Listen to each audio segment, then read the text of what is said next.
everybody. What is happening? Welcome to Saturday night. That's right. Welcome to Saturday night. Thank you, everybody. Thank you, everybody. What's up, Eric? How you been? Hey, I'm pretty good. Pretty good. Got some wine in my solo cup, and I got a G&T. Feeling, a little classy, a little nice, a little British today. Nice, fancy. Yeah. Thanks for the subs. We got a couple subs, and also Brody with his super chat. Thank you very much, sir. He just said, "I love Metallica." He loves Metallica. Thanks, Brode. Brode? Can I call you Brode? Is that Brode? Sweet. I can't see the chat. Oh no. Uh-oh. You got moved. So we got some stuff going on tonight. Let me move this over. Okay, there we go. All right, slow incremental upgrades. We got a little soundboard with some additional sounds this week, which is fun. Oh yeah, just layering on some things, and we'll see how that goes. And then we may bring a guest in as well. We'll see if that works out or not. We did try guests 2 weeks ago. Yeah. And that worked. So, and of course, last week was a pretty quick show because Darrell was out of town. I was out of town. I've been on the road a lot recently. I'm finally back home. Look at me. Yay. It's so good to be home. I spent last week, time, right? I guess this past week was in Richmond, Virginia for some family stuff. Kind of sad stuff, but I don't want to get into that. Before that, though, I did a work trip to Chicago, Illinois. It was the first work trip I've done since, I guess the first airplane ride I've been on since February of 2020. Yes, February 2020. So like right before like everybody got, squashed the whole world over with the whole COVID thing. Yeah. So it was cool getting to go to another city, get on a plane, experience that whole thing. I thought, I should document this because like what is it going to be like? The whole travel thing on an airplane and stuff. And it was really no different except you saw a lot more masks. Yeah, but I did shoot some great footage. So that's right. We should let's roll a little clip. How about that? You want to go ahead and roll it? Yeah. All right. So here's Darrell's trip highlights.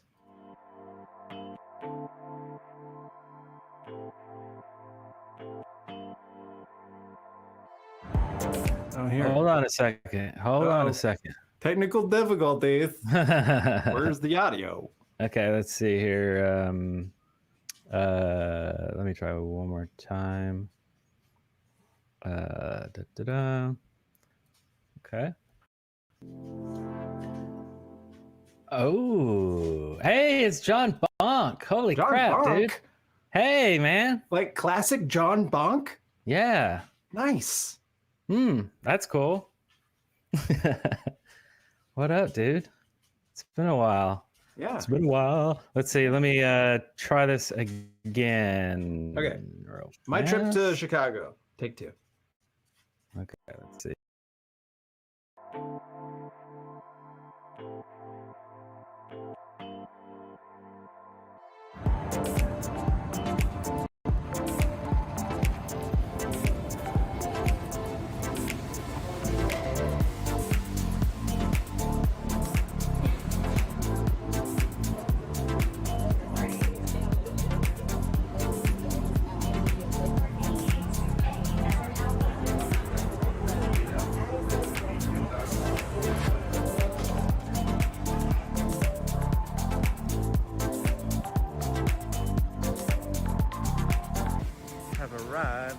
ports and at our gates. Chicago. Oh, shit.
We are at our condo, I guess is what it is. Our Airbnb-ish sort of thing. Yeah. We have arrived on the 23rd floor.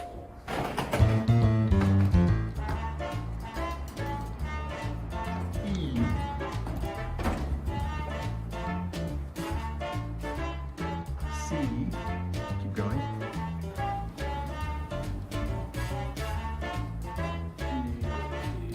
That's his way.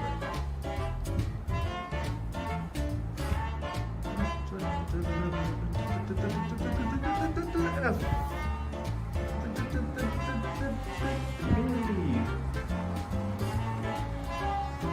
There's no rhyme or reason.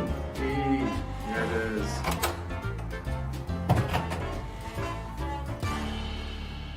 Alright, here we are. It's the kitchen. Let's go wider. There we go. Look at this. Oh. Wow, you can see the lake. Now that's a view. Damn, not too shabby.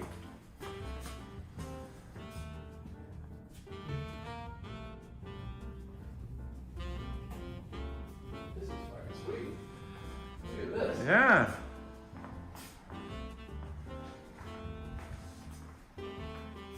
Hell of a view. Insane.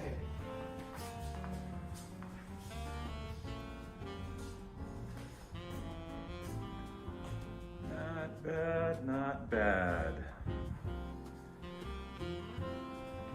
TV. Here is my room. I guess.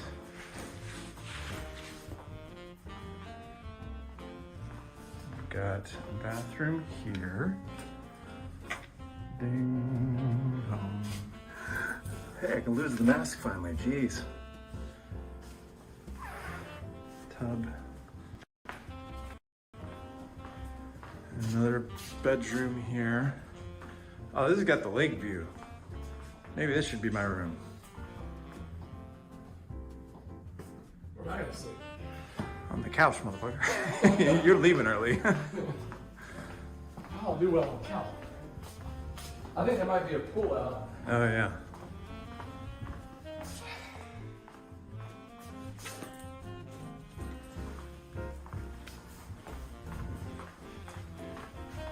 Chicago.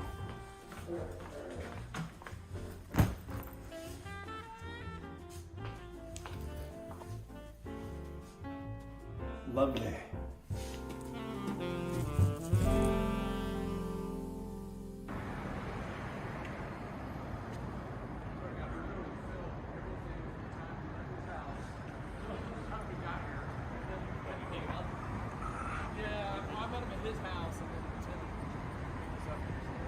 Watch him like from the bus.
Welcome to beautiful Chicago, Illinois.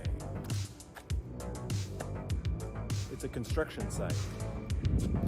And a tent. Yeah, that's where I'm working right now. It's fun. It's cold and raining. And we're in a tent building a wall. A video wall. Good times.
Alex Hall on drums, Beauregard James Sample on bass, Peter Patterson on guitar.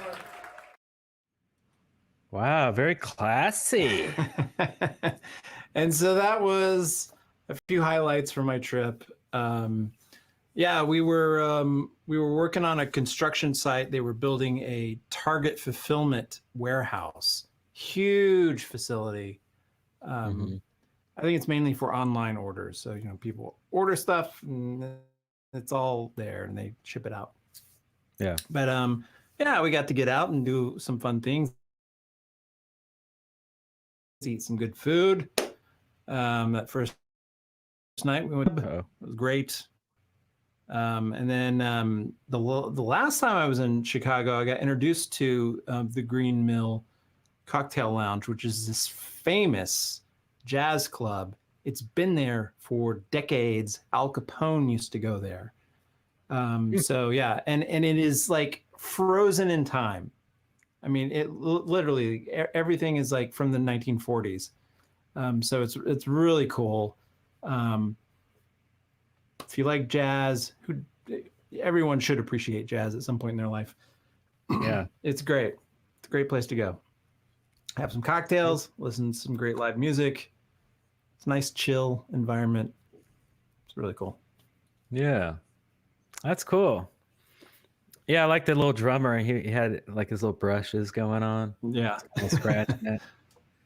Yeah, jazz is always weird because there's no like real like, I don't know, like main melody. You know, it's just more like you're just kind of jamming on the same on the same key. You know, it's like just playing whatever feels good. So it's just kind of. It's definitely a genre for music nerds. Yeah. Yeah. Yeah. That's cool. Jazz Fancy blows. Jazz like blows. trumpets. Yeah. Nice. Okay, let's see. Do we want to try to get a guest in here? I don't know. Does he have anything to say? Well, here, let's ask the chat room. Do we want to get a guest? Who do you guys want to see us call? Should we call someone? Is the frame rate kind of skippy?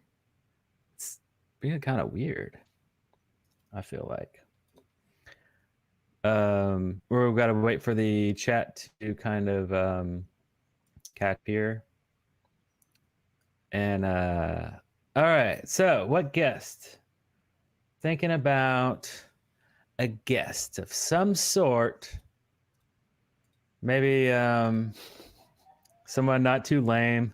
Bam Bam wants Larry. Michael wants Larry. Duct tape pilot wants Larry. Brody wants Larry. Okay, well, I guess it's unanimous. Let's call up Larry. All right, let's do it. Okay. All right. Hold on. Let me get my phone and pretend like I'm calling him. Beep, beep, boop, boop, boop, boop. Okay, let's see what happens. Hey, we got him! I made it. Woo! Sweet. Hey, What up, All buddy? how's it going, guys? Hey, Good, hey. how are you? Oh, fantastic. Fantastic. So you just saw the Chicago video. Chicago's a city you visited a couple times in your life, yeah? I have. My mom actually moved up there for work a while back, and so I went and visited her a couple of times up there, and then my last capital murder death penalty case, we had a couple of witnesses up there. We had to go up there and interview, and conveniently scheduled that around Cubs games and other things that were able to be utilized. So yeah. And actually, we went to Chicago once together. Oh, we did. We did a comic show, right? We went to a comic show. Yeah. Did I set up? Yeah, you set up. Okay. Yeah, and we were with some comic book dealer buddies of yours. We were staying together with them, and so long ago. I wanted to get out and see the city. No one else did, so I had to hop on the train and go into the city because we were out by the airport, right? Yeah, I do remember that. Yeah, and I actually had a friend who was living in town at the time. That's right. So I hooked up with her and some friends of hers, and we stayed out until stupid late. And I came home shit-faced drunk, and I don't think anybody woke up though. Well, I didn't go out with you because I just saw your video, and that was your idea of going out. So I didn't. Well, my idea of going out back then was a little different. Oh, okay. So you might have ended up at a pizza place? The pizza place? Yeah, I mean, you're in Chicago. You got to have pizza. I wouldn't want any of that crap you just showed on the video. What are you talking about? You don't eat steak or fish or crab? Pizza. Yeah, we did go to Gino's East. Okay. So Fair enough. We got some good deep dish, which in fact, apparently Obama, his wife, recently, I don't know, some interview, was endorsing Geno's East. So they're big fans. Oh, really? Yeah. Weird. Cool. At least you had pizza. So I did. we were starting to chat a little bit about what's her first name? Catan. Oh, Tawny Catan. Tawny Catan. Catan. Yeah. Catan. Yeah. Did they say like how she died, or is that like private? I don't know. I haven't heard. Has anyone? Yeah, I hadn't heard either. I just, popped up on the Facebook feed all over the place when it happened. Yeah. Yeah, it seems like when no one says anything, it's like something that they don't want to talk about, like drugs or something, But hey, never know. I'm sure You the just cause don't of know. death will eventually be revealed. Yes. But she was a classic. I mean, she wasn't a groupie, really. I mean, she was an actress. She was in the scene, but she was more elevated than your classic groupie. Well, I mean, wasn't she a model though later on? Well, no, earlier on. Or earlier on, I guess. Yeah, I mean, she did 2 Rat covers, right? Her legs, and Right. then her whole self. Right. Which apparently you got wrong, and I did, everyone had I to did. point out. I did.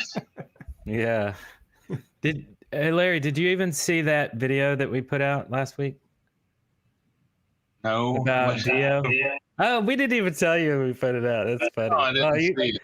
you can check it out after. Remember the night that we all watched, or we all recorded Aging Metal Bands, when you were here a while Okay. ago? We ended up doing Dio as well. 'Cause Right. We ended up doing 4 bands instead of a normal 3. So I edited the 3 that were kind of more aging metal band-esque, and then Dio just straight up turned into a long conversation. So in editing, I was like, I can't really use any of this. It's great, but it doesn't, aging metal bands is all about popping up and saying something, like quick, short little sound bites. But this So was I a long ruined it for conversation. you. Yeah, basically. All right. And then I was like, oh, this is a rockin' like self, contained video. So I went ahead and just edited all of that and put that out last week. It's a great video though. I'll have to check it out. Yeah. Yep. Let's see here. So what you been up to, Larry? You had a tumble. I did. heard. I had a little tumble. I was And did you ever get it checked out by the? Shut up. No. no, I didn't, No. because it's better now, pretty much.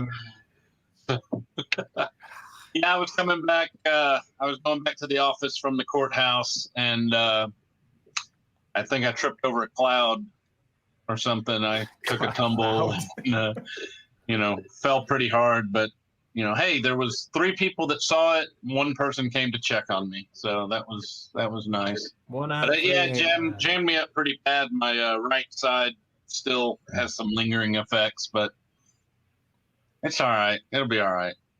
Did you fall down the stairs, like tumbling down? Like 3 or 4 of them. Yeah.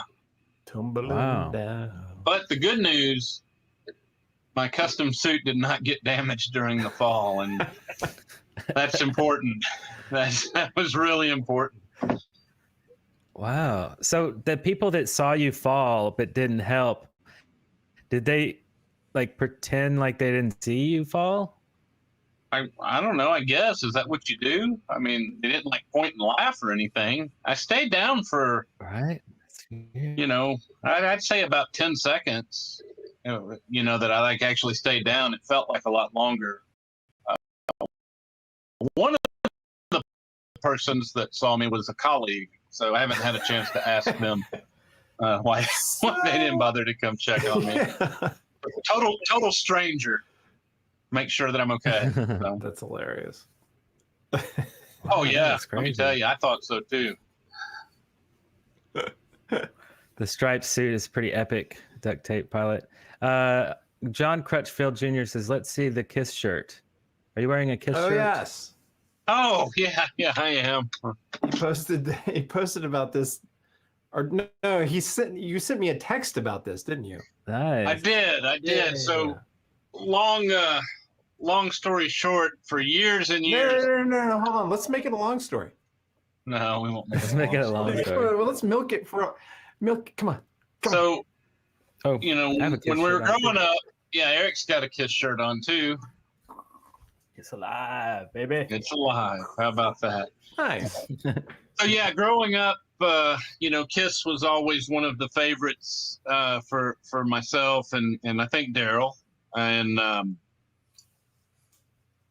course, we grew up during the non-makeup era, and so all of the old stuff that we've all come to appreciate is actually before our time.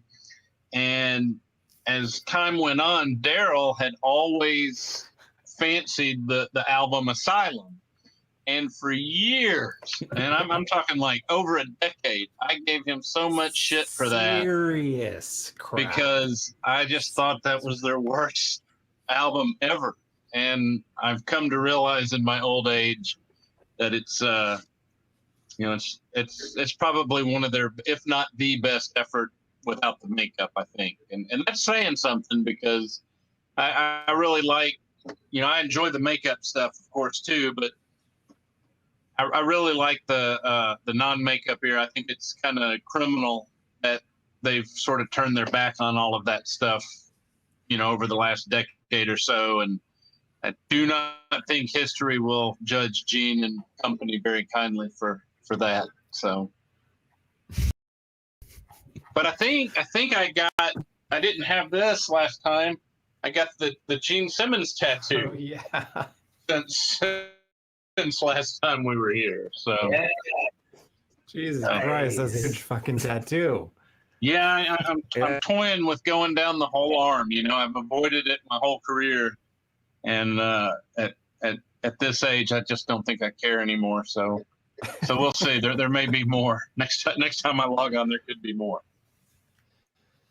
I mean, yeah, come on. Like, I knew from the get-go that album, like it had Tears Are Falling, which sure I always thought was just a great song. And then what was the other big hit off of that? They had All Night. Yeah, okay. I didn't Oh, Who Wants to Be Lonely? Who Wants to Be Lonely? I mean, those two songs paired together are like a good combo. I mean, kind of thematically and sonically, they've got a lot going on together. So, I mean, and they had a gravitas that a lot of their other songs just didn't. It was all about partying and blah, blah, blah. And those were a little more like, serious and kind of heavy and subject-wise anyway, and musically. So I just always gravitated toward those songs. And then listening to the whole album, I was like, oh, well, there's actually a couple of other songs around it that kind of hold the whole thing up around those two really killer songs. Yeah, and really the only bad ones, like most of the are the Gene songs. Non-makeup era is the Gene songs. Yeah, where he was just kind of dialing it in, I guess. He's just phoning it in. But yeah, you're right. That's great album. I listen to it a lot. It's one of the few from that era that I will throw on and just listen to from beginning to end, and only skip a couple of Gene songs. Right. Yeah. They want to see your custom suit. So I'm going to show it on the screen. Here it is right there. Well, he's got many, but here's one. Oh, yeah, that's the one from the most. That's where I've got the Iron Maiden socks. Yeah. Yeah. Oh, yeah. It wasn't that suit. It was a different one. Now, like, you've been doing the custom suit thing for a while. Yeah. So a lot of people don't know, before I'm still a big guy. I'm like 235 pounds or whatever. When I first started practicing law, I was like 350. I was a real big guy. And by the time you bought a suit off the rack and paid for all the alterations, it was only like $100 or $200 more to get, this guy comes up from Birmingham and fits me and all of that good stuff. And on his entry level suits, which is what I was buying back then, that's what he did. So that's just what I used that's what I would use to wear for court. And then of course I had the gastric bypass surgery, gosh, I guess maybe 8 years ago. So I literally have like $20,000 worth of suits I can do nothing with sitting in my closet. I can't get rid of them. I can't get rid of them because how much I paid for them, but hopefully will never fit again. So I just that's what I do. I try to get, build a little bit. I guess I've got maybe six or seven. There's only 5 days in a week. So I've got 6 or 7 that fit. And when I decide to, as I've gone on with the career, I guess I pushed the envelope a little more. That one's pretty wild with the checkered, and then I've got this green plaid one. Some people call it the leprechaun suit. All of them are 3-piece. I'm kind of known in our area. I wear the vest and the 3-piece suit and everything. So I guess that's my shtick. We got one guy that wears a cowboy hat. I wear a 3-piece suit. So cowboy hat. The court? Seriously? Oh yeah. And they let him do that? Well, you take it off when you go in the courtroom, but he's always got the hat. Yeah. Good lawyer. So, you got to be to wear a cowboy hat. Yeah, really. Courtroom, right? Why do you look like Dorf on Kiss? Are you like kneeling in those? What? Should I have better posture during this? What? Do you see this picture? Where? Oh, yes. Tab over to the main view. He's showing a picture of. I don't see. Oh, yeah. Tell me you're kneeling, right? Those are your knees. No, there. I think it's just the angle. Really? Yeah. I think. Oh, that's so bizarre because it really, the Dorf series. Yeah, I remember. Yeah, and he would run around on his knees to make himself look like he was short. That's what it looks like to me. It does. I'm not gonna lie, it looks like that. That's funny. That's weird. Optical illusion. Weird. That's cool. I still got those boots. Man. They do look freakishly short. That's funny. Nice. Legs look freakishly short. Yes. Are you guys going to the Crue concert next year? You've heard about the Crue concert with Poison and Def Leppard and Joan Jett. And Joan Jett, yeah. Yeah, I had so Crazy, interesting. Huh? Well, there's another band too, right? No, I think there's just those 4. 4. Oh, but you said Motley Crue, Def Leppard, Poison, yeah, and Joan Jett. Poison. So I bought. The show was supposed to be last year, and I actually got my wife tickets to go see it. I didn't really care to go. I'd seen all those bands a whole bunch, and given Vince Neil's phenomenal performance as of late, I didn't think that was something I would like to go see. So I was gonna, I just got her a pair of tickets. I figured I'll go if I need to go. But I figured she'd have a friend or something. And then of course last year it got canceled. And so we're getting around to, it was supposed to get rescheduled for this year, like I think next month, maybe in June, because we're actually going to be, I got her tickets for Atlanta instead of Nashville because they had not announced Nashville when I bought the tickets. Atlanta's a little further, Atlanta's a little further drive. So I just assumed now, all right, well, they reset the show. Maybe we'll, maybe I will go. Haven't, kind of been stuck in the house like everybody else. Hadn't been able to do anything. But in the last year, my 16-year-old son has discovered vinyl records and Oh yeah. listening to my whole collection and that I'd kept over the years. And he's got a wide variety of taste that he listens to. Everything from modern pop and rap and hip hop and stuff, all the way to lately all I've heard as I doze off to go to sleep coming from his room is old Metallica.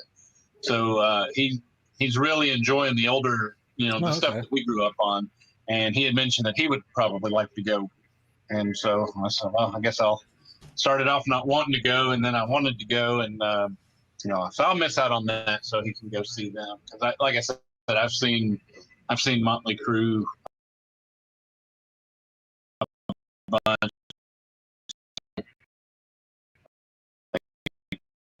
And then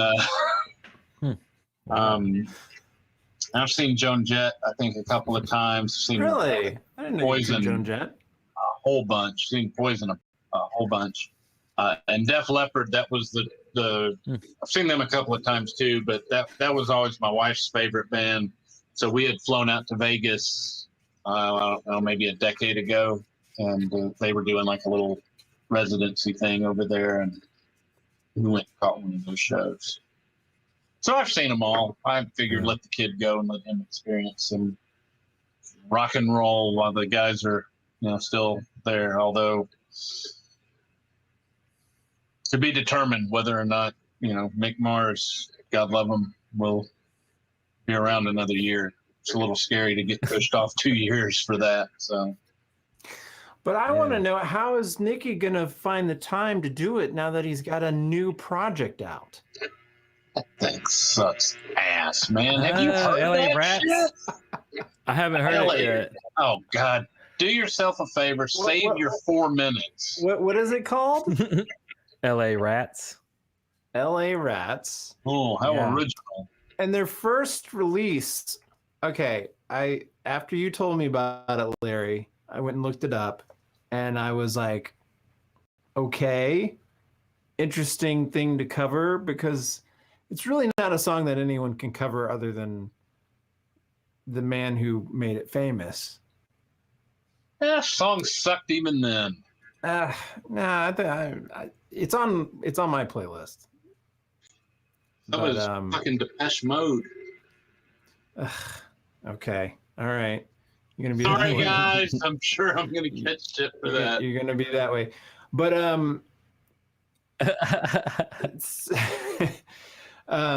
so what is your major issue with this new supergroup, as they're calling it? Super poop is what it is. So I had recently, this is so disappointing, because right before they announced this, I had posted something on my Facebook page with like this great commentary about the guitarist John Five. He's a phenomenal, underrated, underappreciated guitarist. The people, as I understand it, musicians in the business, they're well familiar with him and they appreciate him. But he used to be a guitarist for, Marilyn Manson and Rob Zombie and some other stuff. Super, super talented. So the super group that they're calling is John Five, Nikki Sixx, a drummer I'm admittedly not real familiar with, and Rob Zombie. There it is. Rob Zombie. Yeah. Now, I know that Rob Zombie has got some tremendous followers out there. My wife likes Rob Zombie.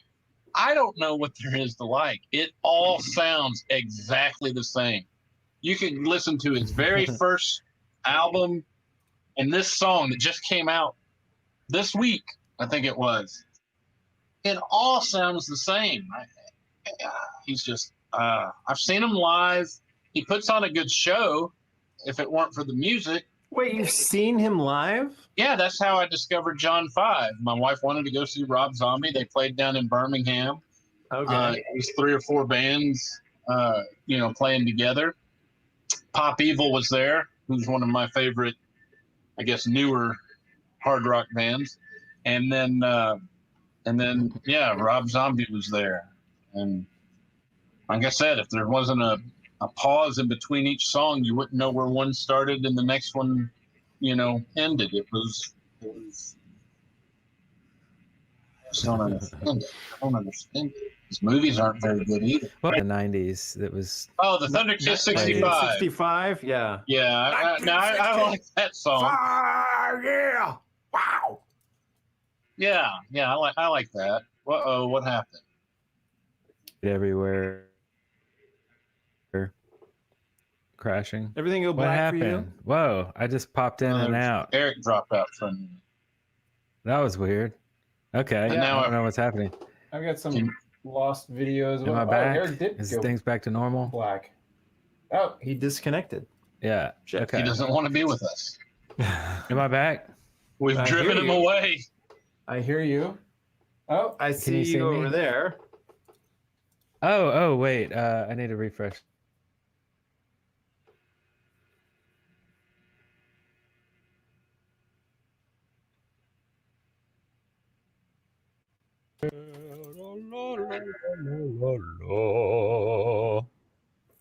Am I back? Yeah, I don't know why things happen the way they happen, but Do you see him, Larry? I do. Yeah. Oh. Maybe I have to refresh my page. now my I have too many computers and things happening. yeah, that's Oh, weird. there we go. There you are. Okay. Hey. Yeah. I don't know what's happening. Yeah, it's been real laggy or something. I don't know. It's OBS, I guess. OBS, I guess. I don't know. That's strange. Anyway, so what was that Rob Zombie song that was real popular in the 90s? 1965. Oh, okay. 1965. I forget how I even.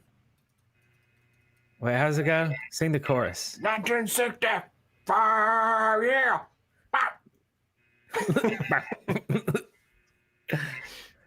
Yeah, I guess that's the one. I don't just you're never right. really. You guessed that's the one because they all sound exactly the same. Like exactly Yeah, I never the really. same. I never That really listened to industrial. it. Weird. Is that the one note that he plays?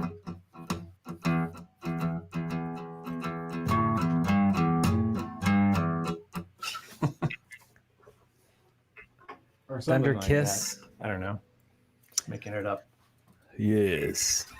So yeah, there's that. But Yeah, yeah, they I totally put want to that go to this out. concert. And they put that song out, and then I understand there's going to be 3 more that, having listened to that one, I probably will never hear. So wait, did Eric? Did you hear what song they put out? No, I don't think so. Okay, so they did a metal version of "I'll Be Everywhere Man," or I've Been Everywhere Man. Oh, the classic. I've been everywhere. Yeah. And then he starts naming off like states and stuff. As popularized by Johnny Cash. He didn't write it, exactly. but I thought it was. I just thought, honest to God, thought it was a truck commercial. I guess the first time I ever heard that was for like a Chevy or whatever back when I was a kid. I And was toting my pack along the dusty Winnemucca Road. Along came a high and canvas covered load. I mean, that's it's a good song. It's a good But song. I mean, is it all like metal? Is it cool? Oh, it Is sounds funky? like Rob Zombie. Oh, okay. I was toting my pack along the dusty Winnemucca Road. Along came high and canvas covered load. Going to Winnemucca back. Me you can ride. Yeah. It's not very good. It does not translate. So, are you getting tickets to this this concert, this four-way concert, Darrell? Since Larry's going in Atlanta. Probably not. No. No. Why not? What if I go too? What if we all go and film it? Where Okay, if and talk to random people in line and out front. Like we can make a whole fun thing about it. now if we did that, I'd be willing to go. Yeah. I think You're it'd gonna be pretty send Triumph the insult dog to the concert. That's exactly what it'll turn into. cool. Nice. Pretty much. It's a role that requires you to suck. That's my favorite bit when he was talking to Bon Jovi. I don't know. The Star Wars one was pretty good too. Oh yeah, okay. I vaguely remember that. But where is it happening at? It's at the I think it's Truist Park now. It used to be SunTrust. Oh yeah. I think when we bought the tickets, it was going to happen at SunTrust, and now it's going to happen at at the same location with a different name. Oddly enough, I was working an event, some sort of bankers convention, in which they announced that merger. So I was there, man. And you could be there again. I was everywhere, man. So wait, it's at the stadium? Yeah, it's a stadium tour. Oh, I see. But You not know, like, and of course the big thing was it's like a baseball stadium tour, not a Motley Crue coming out of out of retirement with that bullshit retirement contract thing that they had, which everybody whatever.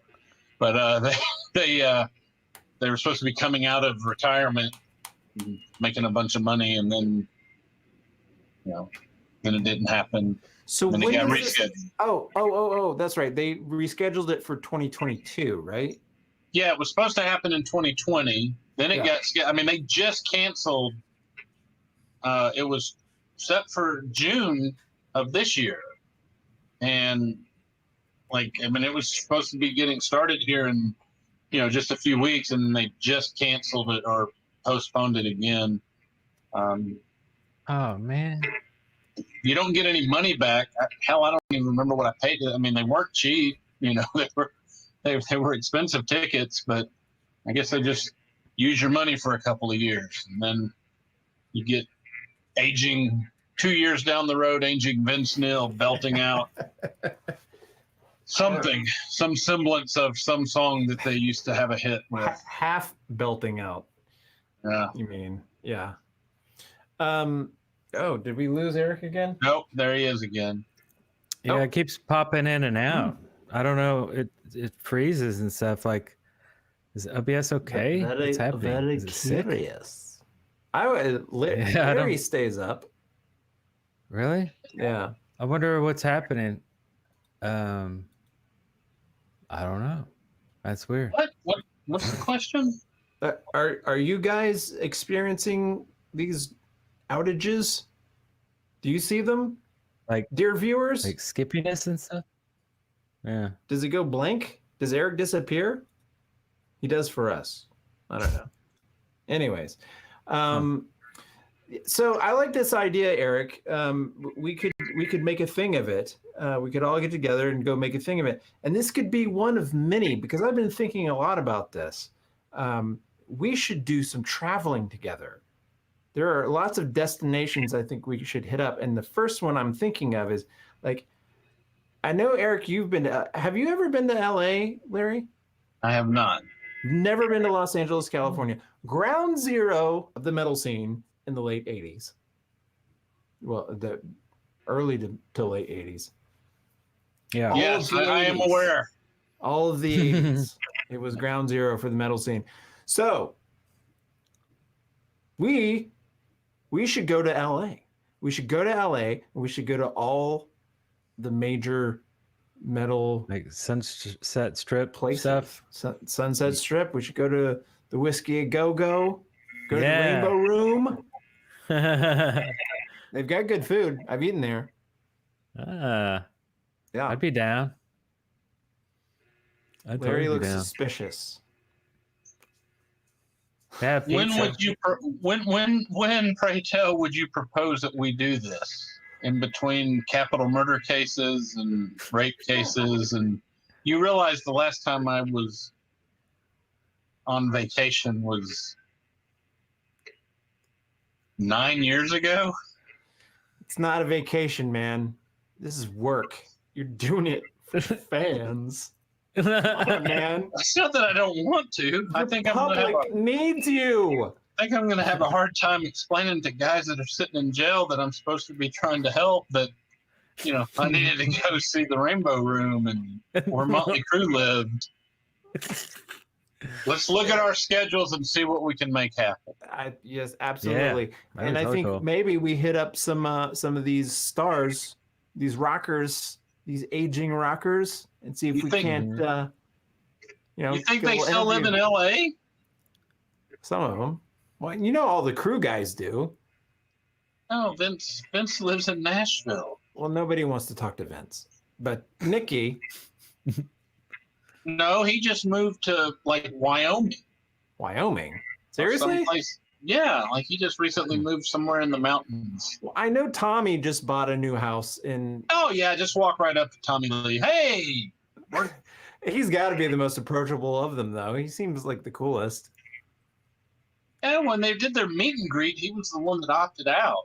So I never understood. You pay all this money to do the meet and greet with the band when they last toured, and Tommy took the position of, I don't charge fans to meet me, so he just opted out. It's like, so they don't get to meet you. Make them pay money to meet 75% of the band.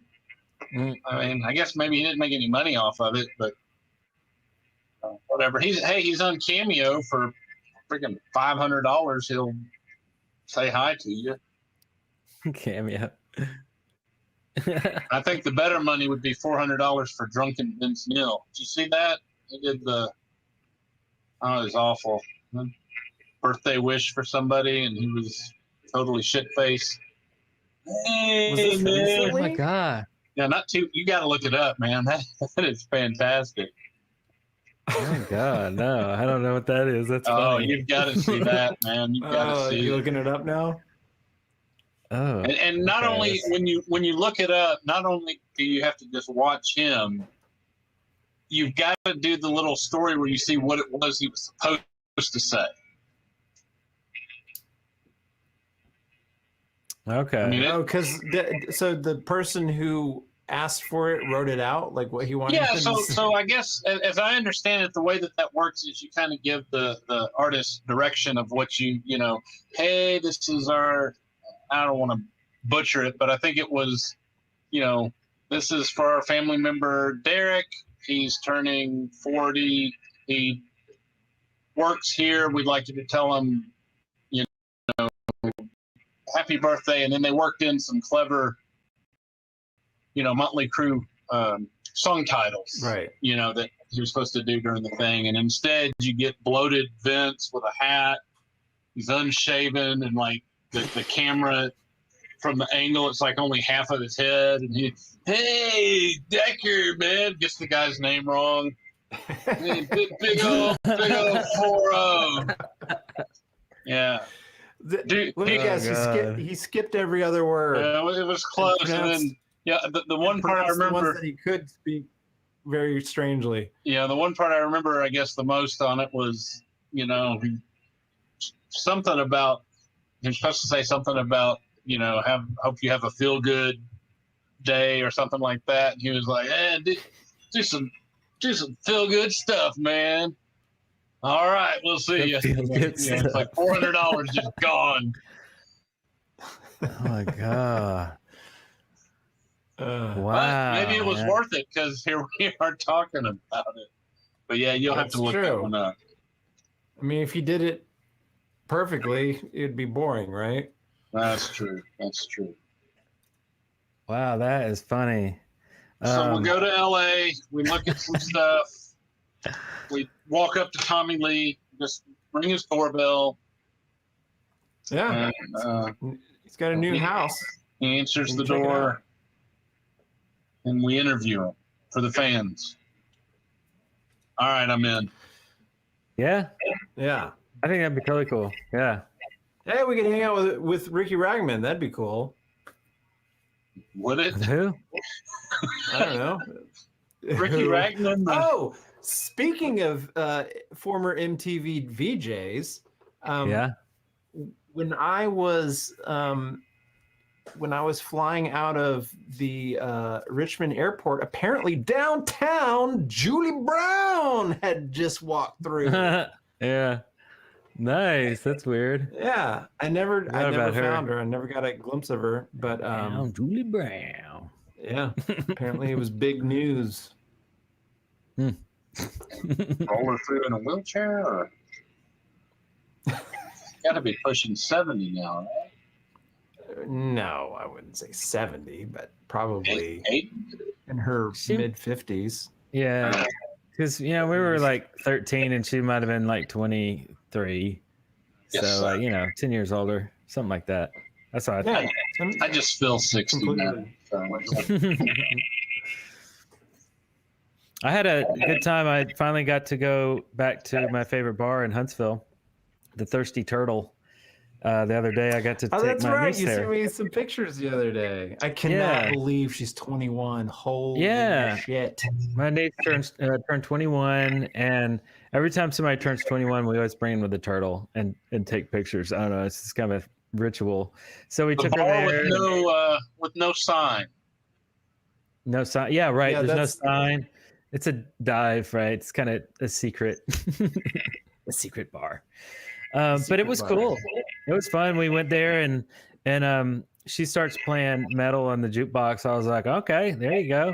So I'm playing metal, and it just sounded like aging metal bands in there. I literally played everything we had on the show. I was just like, Touch Tunes app or whatever. I'm just like, yep, that one. Cinderella. Yeah. Played some Megadeth. Played everything. And we were talking about Rob Zombie in there. No. Good job. We talked about the concert though. She wants to go to the concert too to see the Oh really? The four bands, and she's seen Alice Cooper many times. She was showing me pictures of backstage. She got VIP passes, got to meet him and all this stuff. She has a really funny Nikki Sixx. I don't want to spoil her stories, but she has a really funny Nikki Sixx encounter story and all this stuff. Really? Yeah, and when she was young, man, I want to know. but we're gonna have her on the show pretty soon though, because it's just some really funny stuff. But it's kind of cool seeing somebody young like that that's like totally into 80s metal and stuff. It's neat. Pretty sweet. Yeah, I was pleased. What now? I said neat, pretty sweet because he rhymed. Yeah. I was pretty pleased with my kid who's gotten into all of that stuff, and like on Metallica, he's on the same boat I am on what the good stuff is and what the crap is. So yeah, that makes me feel pretty good, and that was what he came to on his own conclusion. So yeah, that's pretty cool. I saw a question earlier from Duct Tape Pilot. He was asking if are our wives into metal too. That's a good question. who wants to go first? I guess mine isn't really like. She appreciates hair metal and 80s metal and stuff like that. She likes it. She doesn't hate it, but I don't think she really ever goes out and seeks it, because I'll do plenty of that here. Just be playing stuff. Usually her go-to is jazz, like funky jazz or something. Is kind of her go-to. She likes it. She dressed up all metal last time we went out to do our AR game that I talked about a few weeks ago with a rocker wig and spikes and stuff, and so she likes it. So yeah. How about yours, Larry? Yeah, she's into the music pretty good. She's younger than I am. When we got together, been together for a long time now. Been married 21 years. But when we got together, she's 4 years younger than me. So at this age, it's not that big of a deal. But when we first started dating, she had kind of missed out on all the 80s rock stuff because she was too young to go. So all the concerts that Darrell and I have gone to and, all that stuff in the late 80s, early 90s, she had missed out on. But that was kind of her, she likes that kind of music. So when those bands started, getting back together and kind of doing stuff again, we made a concentrated effort to go see them a bunch, which is why we ended up seeing Poison so many times. It's one of her favorites. It's not that they're so far up on the list. It's just that, they seem like they were always in Nashville multiple times a year. Any hodgepodge of bands that were put together, they were also in that tour. So, so she likes that, but she'll listen to a lot of the newer stuff too that I don't get into. She likes, Rob Zombie. Yeah, she likes Rob Zombie, and she likes. Although I don't guess Way you to can bring say that back. I guess you can't say he's newer, right? I mean, right? No, True. not at all. But I can't think of any of the bands. But I think there's a band called Buck Cherry and somebody else. I don't know. There's that name. Yeah, we'll be in the car and she'll have it on, the satellite radio or whatever, and it'll be some shitty new thing, and I'll say something about it. She'll go, no, it's good. Leave it. So. I wanted to take a second to say hi, Mom.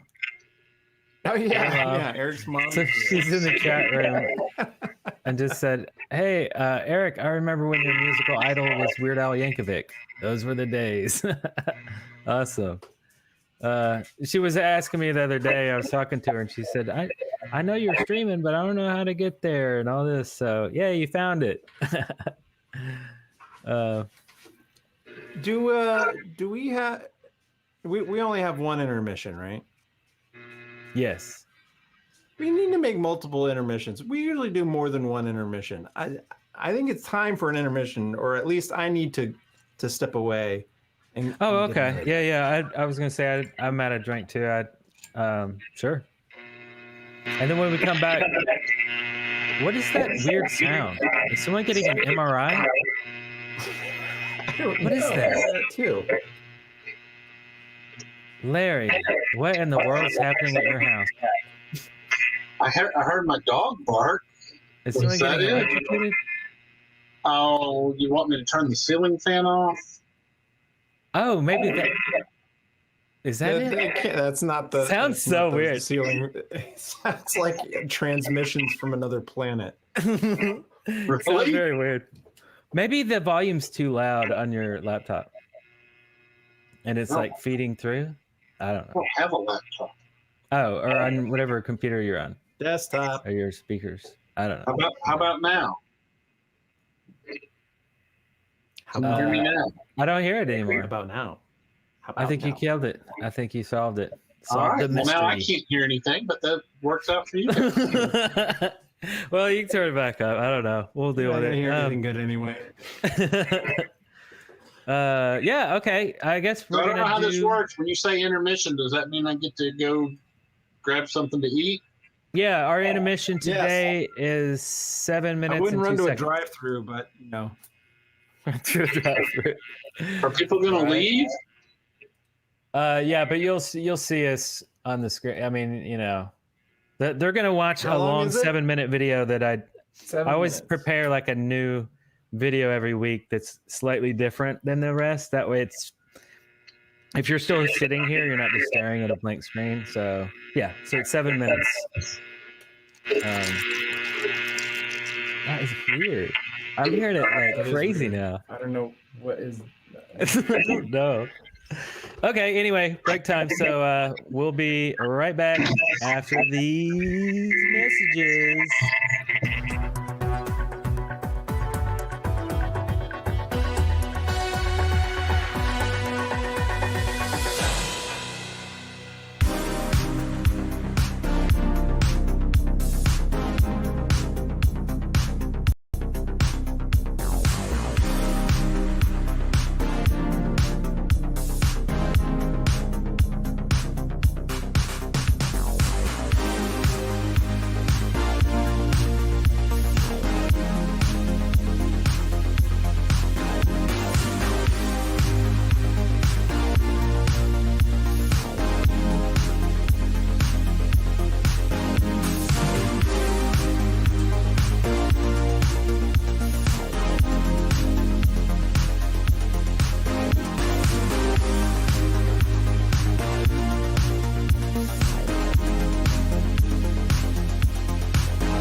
Hi, I'm Michael J. Fox, and I'll be right back with One to Grow On. I don't know. Come on, lighting matches can be fun.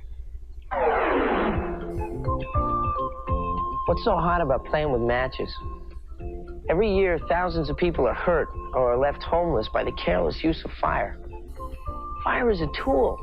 We cook with it. It keeps us warm. It gives us light. But it can be very dangerous. It is not a toy to be played with.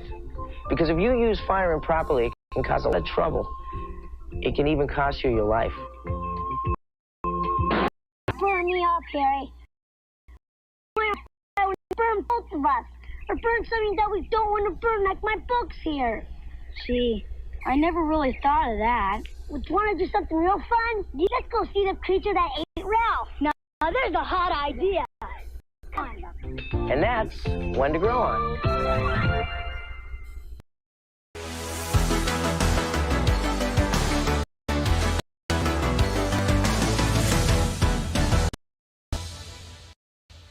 What I would be getting Fruity Pebbles with grape flavor. Aren't you?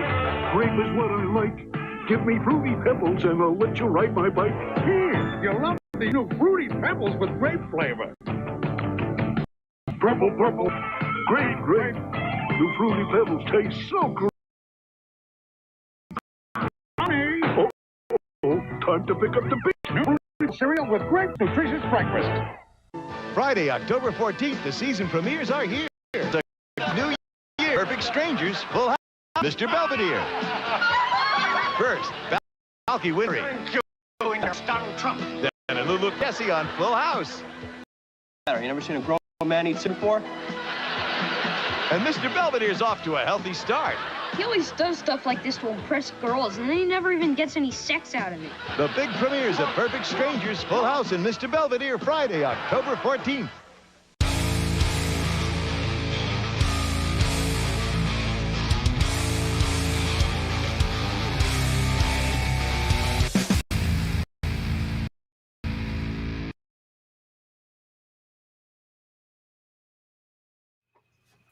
Two shot. Hey. Uh-oh. Where am I? There I am. Oh my God, this OBS is skipping out and being weird. You got a doggy. What up? It's warm. Hey, hey. The egg. The egg.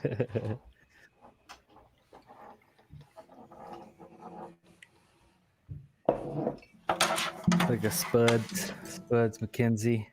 For people our age, for the younger crowd, it's the Target dog. Oh, okay. Yeah. Target. Nice. So, Check. are you going to play us a little tune? Check. You can hear me, right? Yeah. Yep. Oh yeah, you can still hear me. Yes. Oh shit.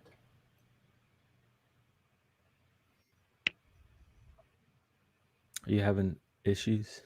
No, I'm not having issues. Yeah. I just forgot.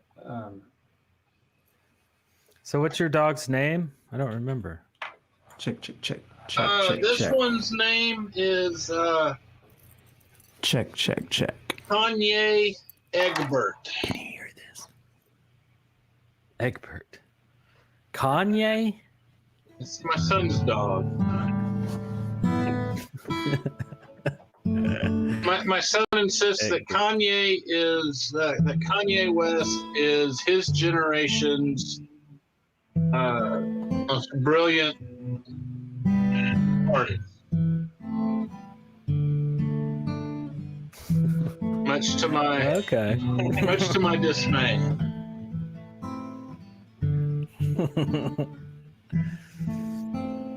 When do we come back on? I don't think I could name one Kanye song. We're back on. Oh, we're on? Yeah.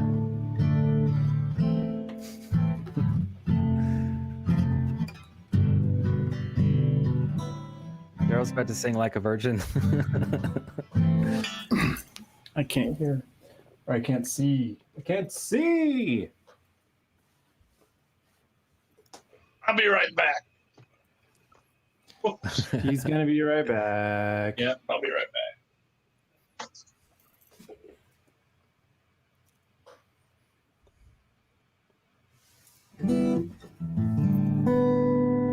Oops. Kanye Humperdinck. I was about to sing Like a Virgin. I just saw that.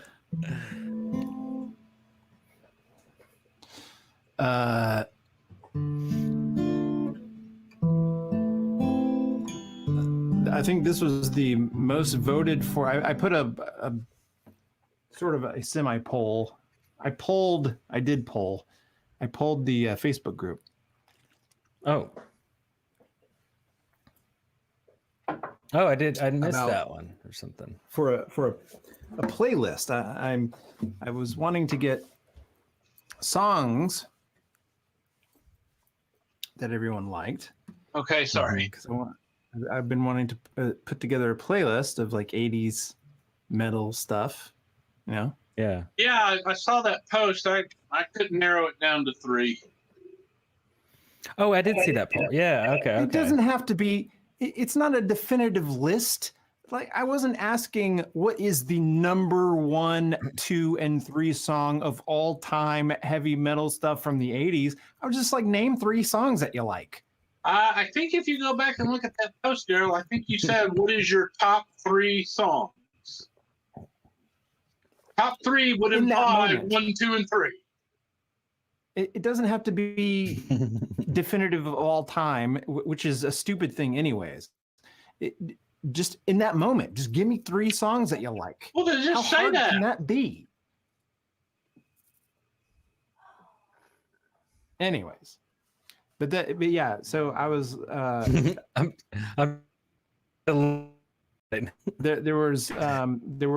was one song that got repeated several times, and so I was was like, good?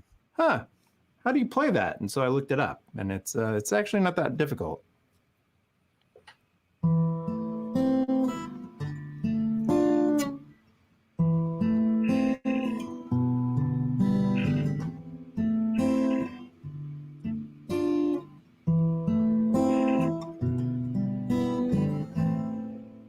Sound familiar?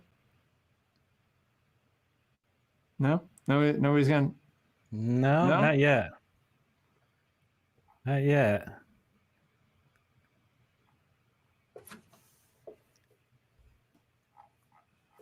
I'm trying to find your post.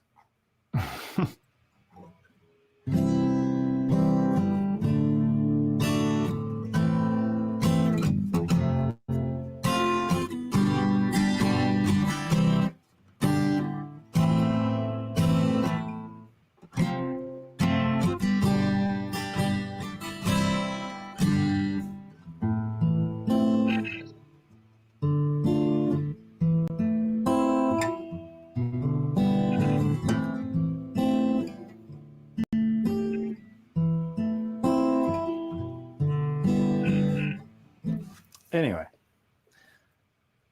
maybe it's found just it. my. It says, terrible- "All right, my Ed heads." So you said, "Give me your top 3 tracks." Okay. Yeah. Top 3. Top 3. Top right 3 now. of all time, the best tracks that have ever I did not existed. say that. I did not say of all time. I did not say. Yeah, I just said just top 3. Just, And I said it was too tough for me to give you a top 3. I couldn't narrow down a top 3. name a song that you like of that genre in that time period. Name one. Just go right now. Boom. Right now. Name it. I'm going to go with Something to Believe In by Poison. There you go. Something to Believe In. A song that if it were written or performed by any other band, it would be considered like one of the greatest lyrical masterpieces of all time. Are you kidding me? No. Maybe if I Led should go and Zeppelin read it. had done it, But then it would be this great that classic. Suggest that what's his name? I don't know who wrote the song. Bret Michaels? Bret Michaels. It would be a lyrical genius. I think don't need nothing but a good time. How can I forget? I'm saying that the song in a vacuum, if you took out the fact that it was Poison. I think any song in a vacuum is probably the best song of all time.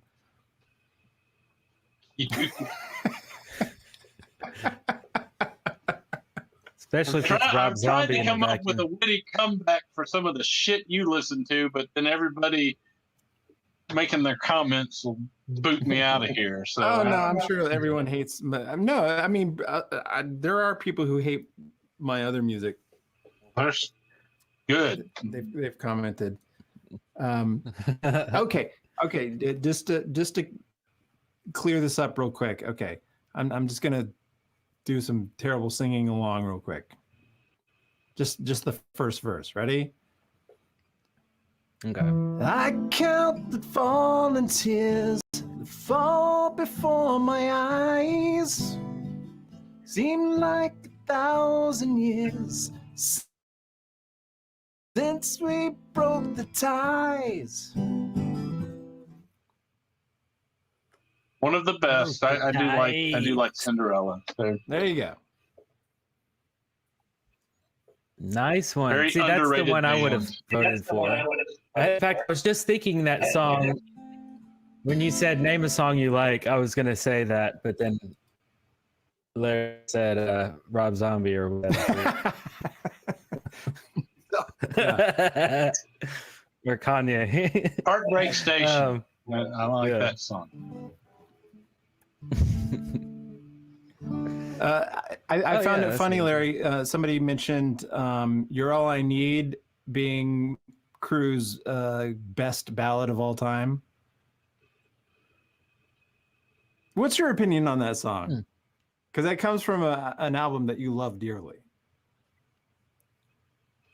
You know, that song came on, funny enough, that came on today while we were driving. My son had a baseball tournament a town or two over.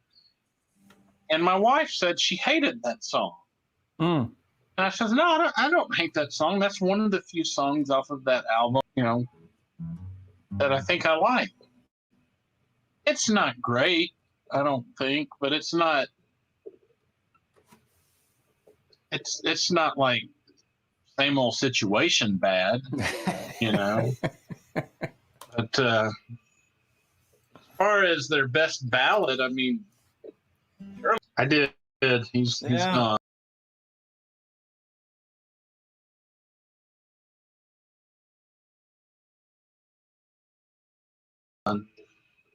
I lost Eric too.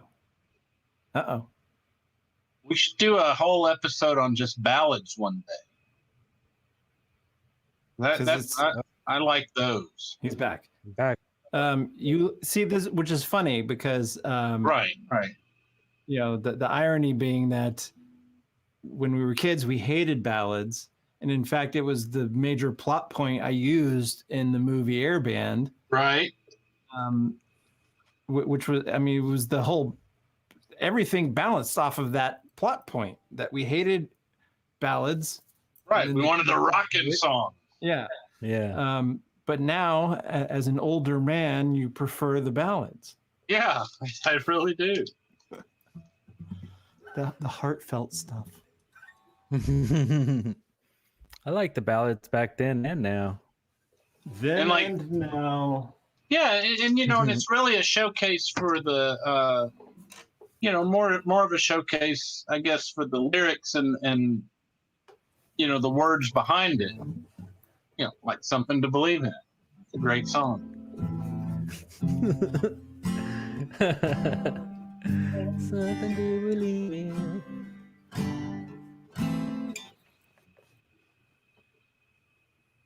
So what other songs? Can you share? What other songs got mentioned? What did you add to your playlist? Well, I haven't built the playlist now. In fact, I was being a little devious. I wasn't putting together like a playlist. I was actually trying to determine songs that we should learn to play to do covers for. Yeah. Okay. Cool. Who's gonna play? And I was a little skeptical about the Nobody's Full stuff because I like Cinderella. I'm not as big of a Cinderella fan as like you are, Eric. Johnson. Wow, man. Johnson. Thanks. In the That was house. generous. And being you.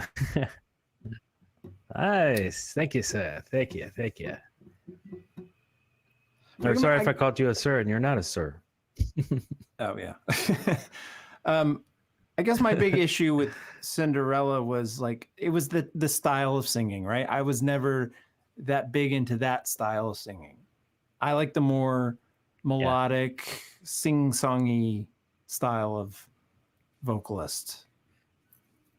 Steve As Perry. opposed to the guy that, looks like he's been chugging down, shattered glass. Well, yeah, which is why I wasn't that big into Wasp back in the day. Though I've been listening to some Wasp, since we started doing this, and I'm like, yeah, they've got some good tunes. They got a lot of good tunes. Crimson Idol, that whole album. But yeah, so I mean, to bring it back to what I was originally saying, I was a little nervous about that song when it came up so many times in that list, because I was like, I don't know if I could play that, because I don't know if I could sing it. But you can sing it normally, and it still sound decent. Yeah. So I've been listening to a lot of Dio lately since put that Dio together, and yeah. The man. It's weird. I kind of missed out on Dio. Yeah. Awesome. Yeah. Dio is good stuff.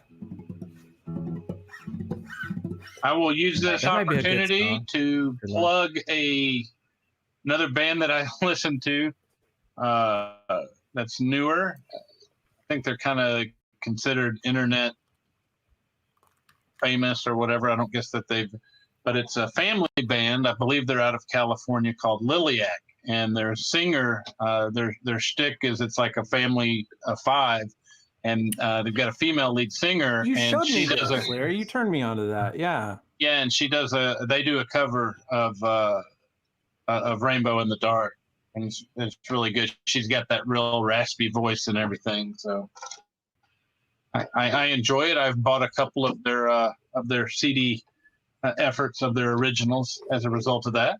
Cool. Nice. Messed up the chat. Sorry. This thing is just really having issues. It went away. Oh boy. Nobody wants to talk. Anyway, continue.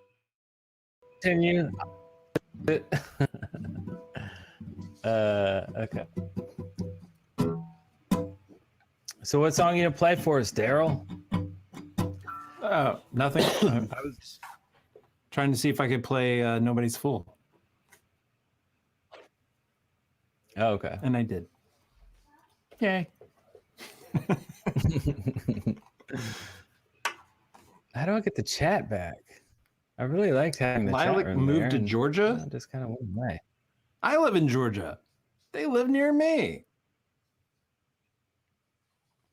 Relatively speaking. Yes. Lag. Yeah, I don't know why it's so laggy tonight. Like, I don't know. Though I did discover yeah, I'm not sure. that I've got an amazing download speed. I got like 200, download, 200 plus download. You know what my upload is? It's like 10. Oh, really? It's like, what the crap? I have Comcast absolutely no idea what any of that means. Megabits per second. Right. Yeah. Right. Excellent. Your upload speed is always slower than your download speed, but it should be at least something like 30. Yeah, definitely needs to be at least 30. 1,000 down. Oh, you got the megabit. That's good. Google Fiber is what I'm on now. I've got Google Fiber. Oh, you guys have Google Fiber? Oh, you do? I do. Really? Very happy with that so far. Yeah. Although they have not paid me to endorse their product, they're a hell of a lot better than WoW. I don't need to be paid to dump on WoW. Google. I have a Google T-shirt in the shape of Georgia, and they were making big promises several years ago, and they never came through for all of Atlanta, sadly. They were supposed to set us all free from this shackles of Comcast. But sadly, I'm still on Comcast. The shackles. Okay, I'm getting the chat back now. Getting the chat back. I'm watching the chat right now. It's fine. There it is. It's just not on in our in our video. I see. Yeah. It's kind of cracked out. Kind of like this whole computer. So I've really been wanting to upgrade, but you know they don't sell anything that I need to buy right now. Everything's back ordered or They don't sell not being anything produced I at the need. moment. Yeah. Okay. Kind of lame. Play Angel by Aerosmith. Oh, that's a great one. Okay. I don't know. I always have to look up stuff.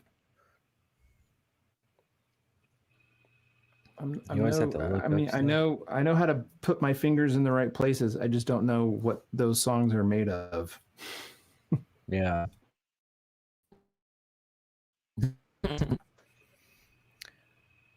Oh man. Yeah, I've been thinking about this for a while though. I think this is something we should absolutely do. We should put together a covers album, put it out there. Who's we? The three of us. You can play bass, Larry. Get that Warlock warming up, man. I can't play. I can't play. It's just one string at a time, man. You just put your finger on that.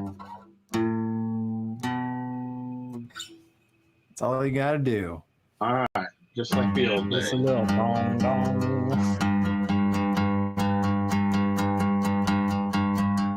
All right. You give me a song where that's all I got to do, and we're in. We get Tommy to do the drums. Yeah, because he's actually probably like competent. Yeah. He's like in a band, like a real band. He's like in a real that plays band. real music. I could lip sync for you. That's handy. Let's see. Angel. Aerosmiths. Good song. Okay, I'm getting the chat back. Here we go. I actually don't remember how this song goes. All right. All right. Well done. Yeah, it's kind of helpful. The chorus has some. I struggle with bar chords.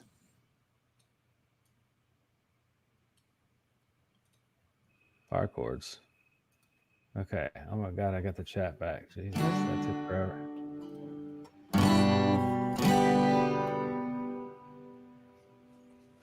Yeah. I mean, I can play keys. Whoa, that got minor. loud. That was weird. You can play keys. Yeah, so we're gonna have to do something like some David Lee Roth jump or something like that with some keys in it. I actually I will Rainbow not in the Dark. participate in anything that has to do with David Lee Roth. Rainbow in the Dark. We play that song because it has some keys in it. All right. Do that one. It's either that or I bust out the old accordion. Ooh. Can Rainbow in the Dark. Wait. Rainbow. Yeah. Brody hates Journey. This just in. This just in.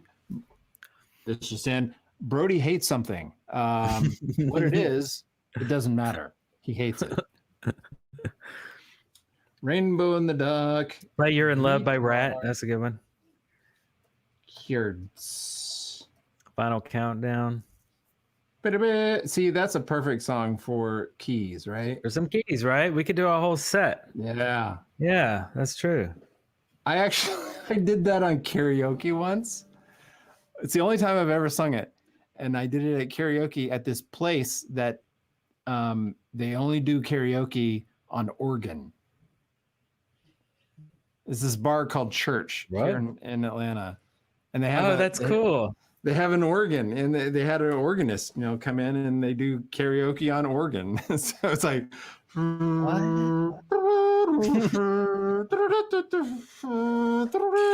he's a really good organist, but that's like weird. All the accompaniment you get is an organ. It was pretty. So it's kind of like Muzak almost, like you're at Kmart and you're hearing like some metal music being played. Verse 2. Oh, here's the chorus. There's no sign of the morning coming. You've been left on your own, like a rainbow in the dark. A rainbow in the dark.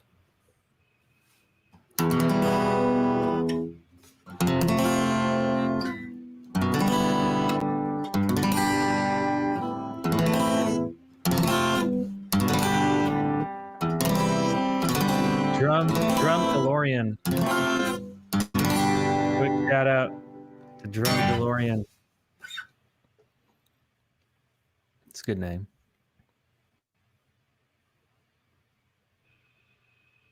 Very good name. She Don't Know Me by Bon Jovi. I don't remember how that one goes, but it has keys. Okay. She don't know me. Hell, Eric don't know me. It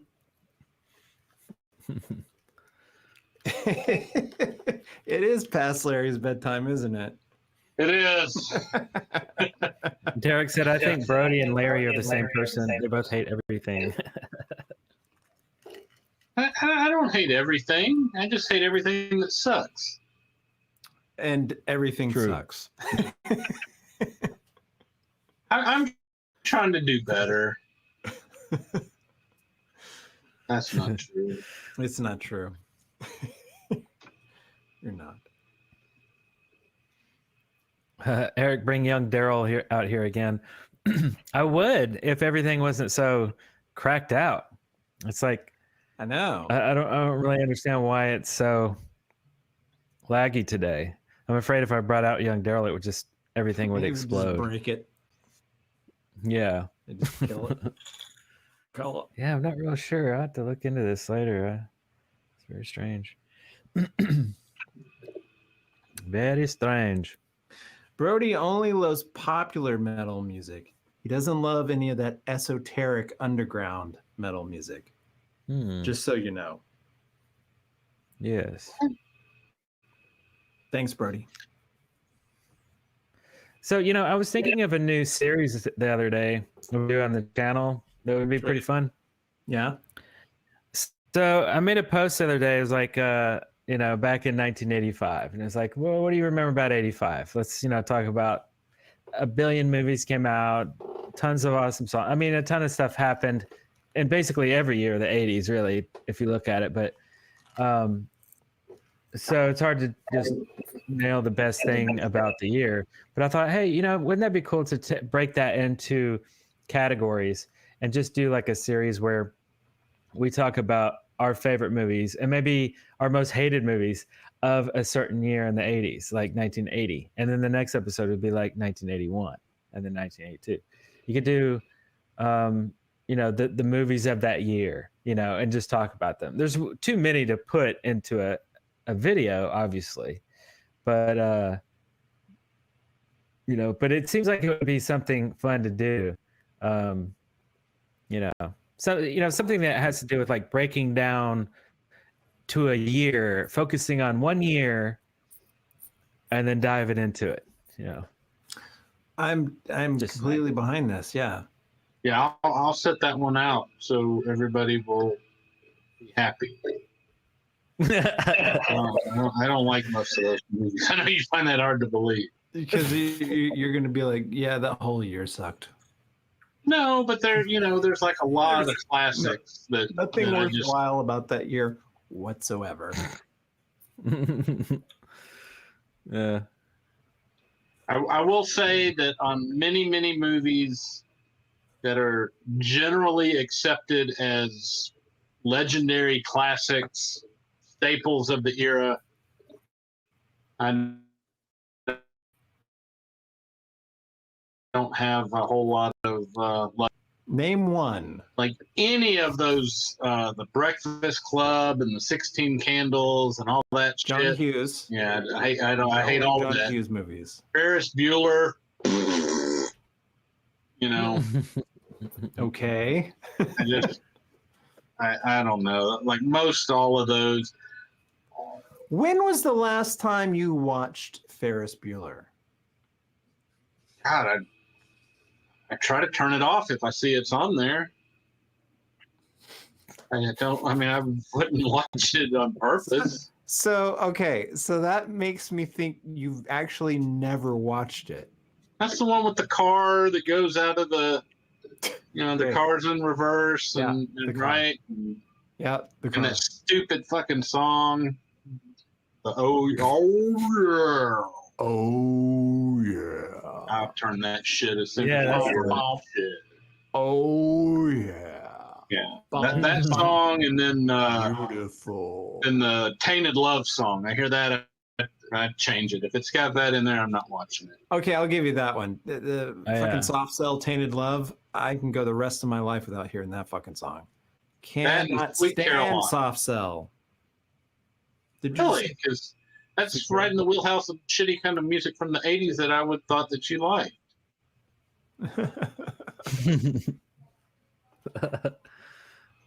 What about Back to the Future? Did you like Back to the Future? Yeah, it was good. It was a little overrated, but it was good.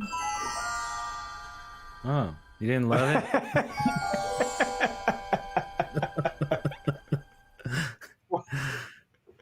I watched that 80s movie the other day with Kim, and I don't remember if I ever saw it, but it has both the Coreys in it. And it was from 80. License to Drive. 9 or 88 the something. Coreys. Nice. Yeah. My favorite movie of theirs is this really fucked up movie. Dream a Little Dream? Dream a Little Dream. That's so fucking crazy. That's the one we just watched like 3 days ago. And we're like again so bad. We're like, I don't even know, like, is this funny? Is it not? Like, what is this? Like, it was weird. On Showtime in high school, like late at night. I'd go out with friends, you and like other people, and then I'd come home and I'd make like a Stouffer's meal and I'd sit in my bed and watch like Showtime. It's like 3 a.m. And I thought it was Cinemax. You watched it 3 a.m. But that shit came on and I was like, what the fuck is going on? I have no idea, but this is amazing. See, I thought it was amazing, or was it just like, no, it was really good. Like we weren't like, oh my God, this sucks, turned off, but it was not what I thought. I thought it was a comedy switcheroo movie. Yeah. There's a ton of 80s switcheroo movies, and it was like the first. Oh, it's a switcheroo movie. Right. Yeah.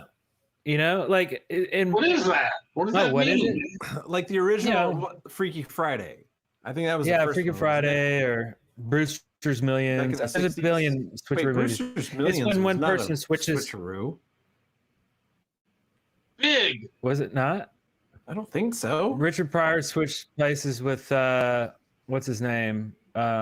Rich versus Poor. Well, but when I think of the switcheroo, it's oh wait, no, you're right. You're right. He inherited a bunch of money and had to and they had to never mind. spend it all. That's not the one. Yeah. Right. But I mean, there was trading places. Now I can't think. But that wasn't. Oh, that that's wasn't, probably.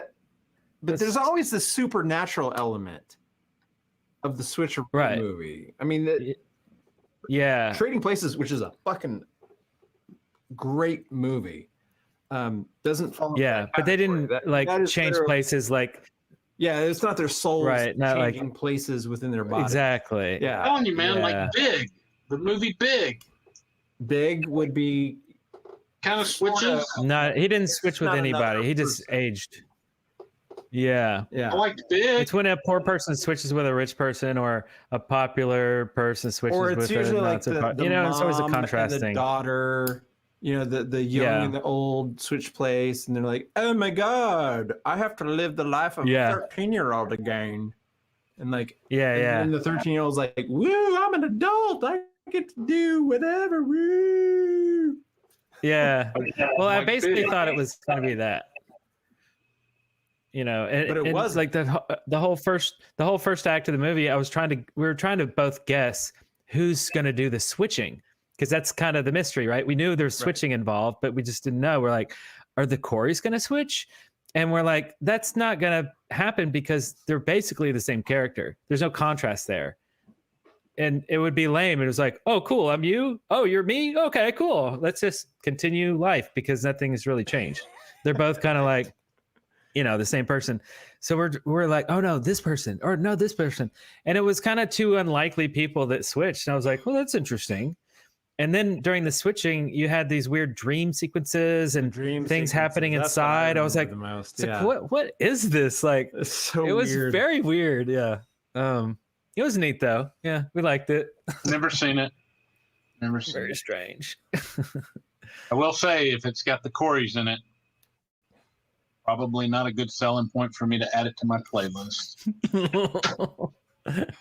Yeah. One of them's bad enough.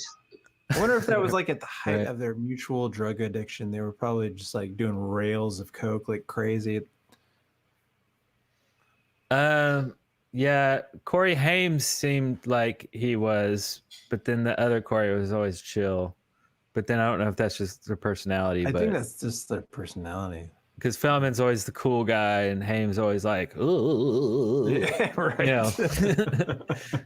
So I don't know. Eric, did you guys watch the Dirt Bike Kid? Did we watch Dirt Bike Kid? Never. Wait, I know the Dirt name. Kid? But I don't know that I saw it. Yeah, not sure. Pee-wee's Big Adventure came out in 95. I mean, 95, 85. Yeah. Yeah. That's a good one. Yeah. What about Rad? Rad. Yeah, that came out in the early 80s, I think. But I remember that. BMX bike movie. Yeah. Hopping around in the little pogo pegs. I think I'm pretty sure I saw that. But I don't really Rad remember. came out, and then like another BMX movie came out at the same time, and I forget what it was called, but I remember renting them both. Yeah, when I owned the video store, man, that thing rented that movie Rad. That thing rented that and the movie Friday. Those stayed rented like they were a new release. Like to this day, I have really? still never seen the movie Friday. Really? Yeah. With Ice Cube? Yeah. Huh. I don't know how That's weird. just didn't see it. But you know, that was a big popular thing in the 80s. Like pick a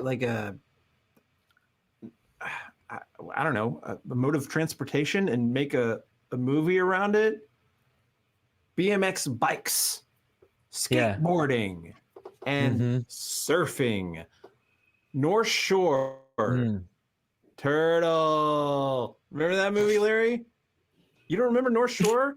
Oh, see, Tommy Tacon would remember what I'm talking about because, like, I'm pretty sure we saw that movie together.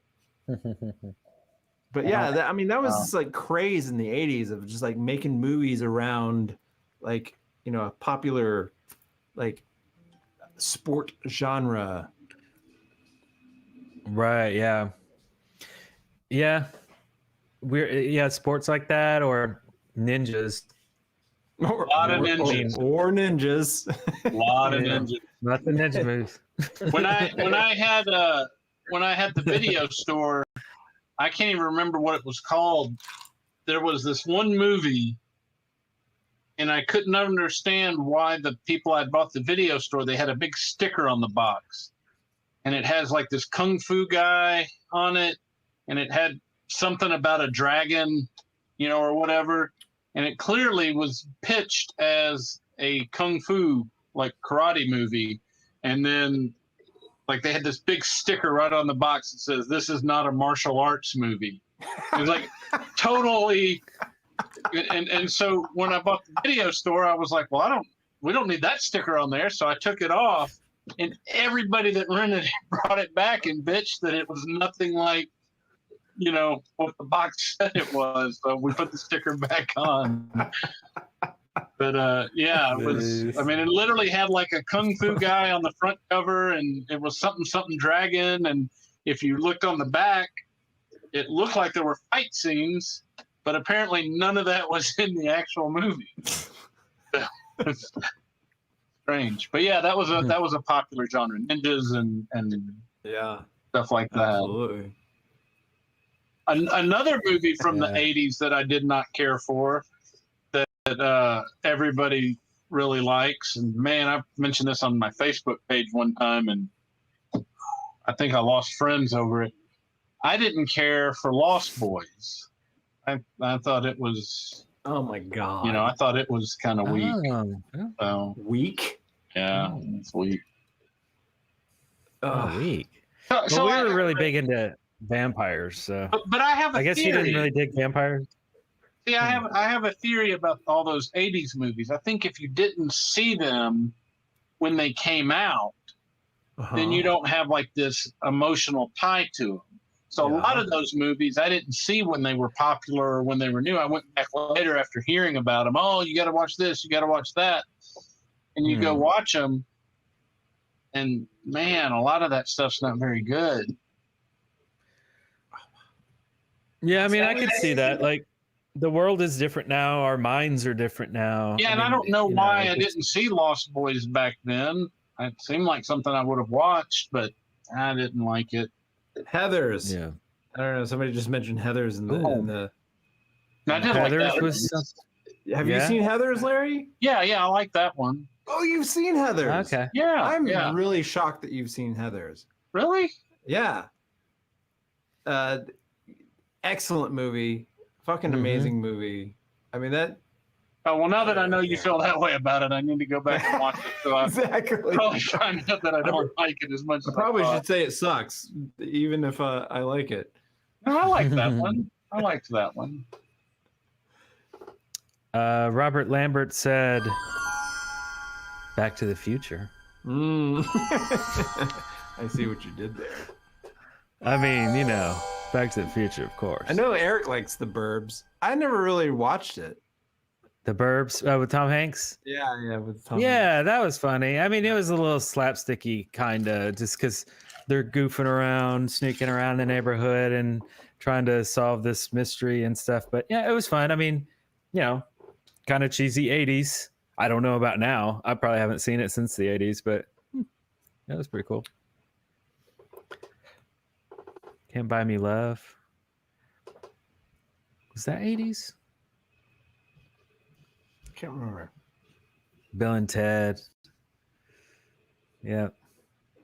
Yes, thanks, Mom, for recommending Bill and Ted to me and Darrell. That made quite the impact. That is, I mean, I think everyone on the planet should see that video just for that moment, where when a mom is trying to convince two teenage boys that they need to see Bill and Ted's. Yeah. And they're trying to like put her off. Yeah. They're like, oh, really? He's right. Yeah. Yep. Mannequin. Oh my God. I loved Mannequin. Mannequin. Like who doesn't love Mannequin? Kim Cattrall. I love that.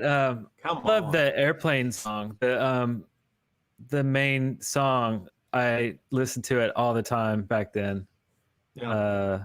And now At I the can't think of how it goes. At the time they were Starship. Starship. That. Yeah. Right. Yeah. And it was I can't even think of it. No, I can think of it, but I can't. I remember I had it on CD, back when like CDs were pretty new, and I thought, wow, this is really cool. Nothing's gonna stop us now. That's it now. That's it. Yeah.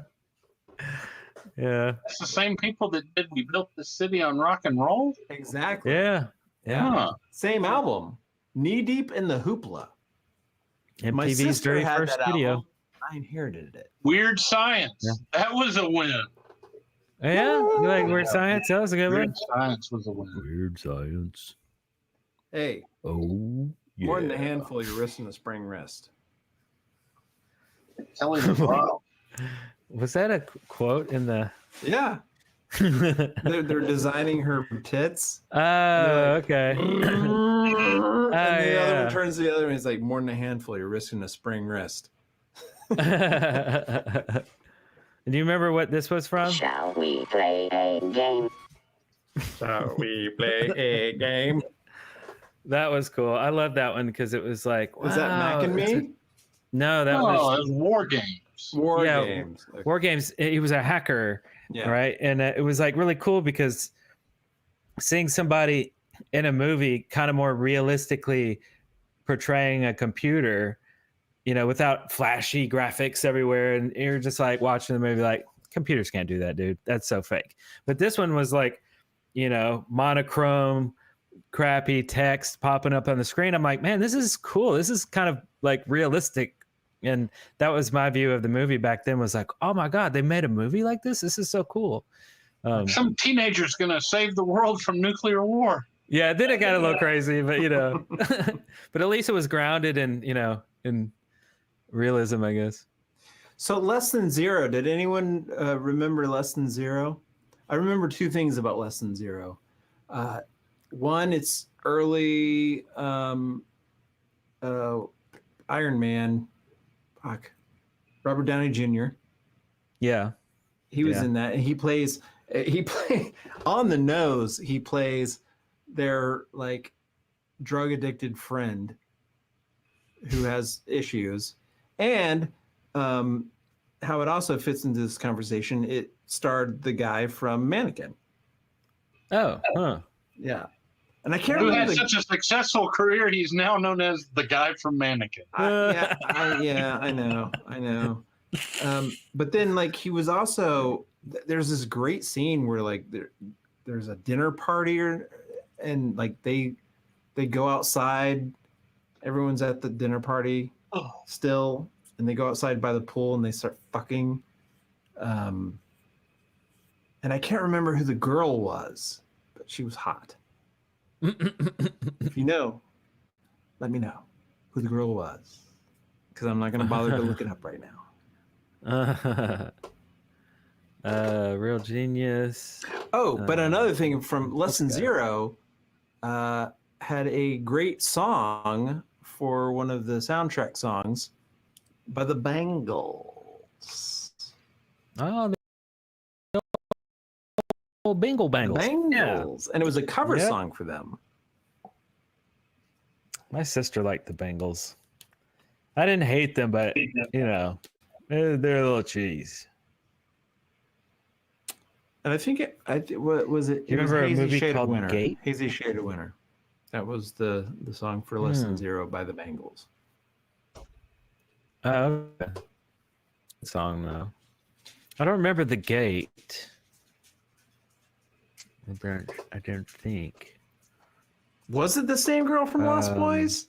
I can totally see that. Is it Jamie Gertz? I said, I hate Amy the Bengals. Oh, Brody. Brody. Hey, Brody, do you like Prince?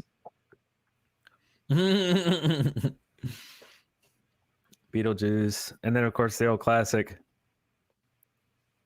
Does this one work? No, that sound doesn't work. Let's see. Am I frozen? Bengals are boring. Okay, let's see. I like the Bengals. Bengals are boring. They're pretty good. I mean,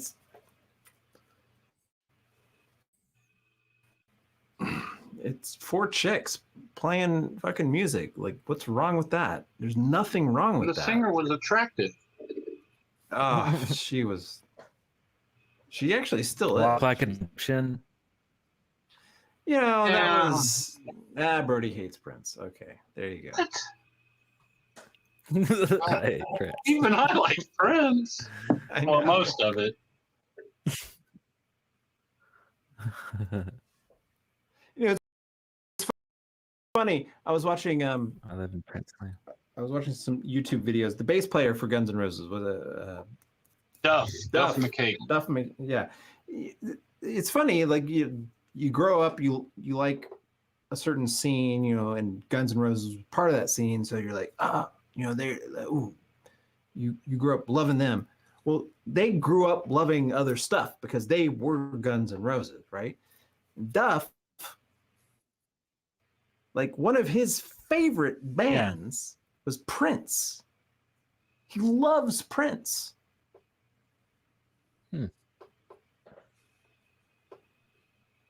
I did not know.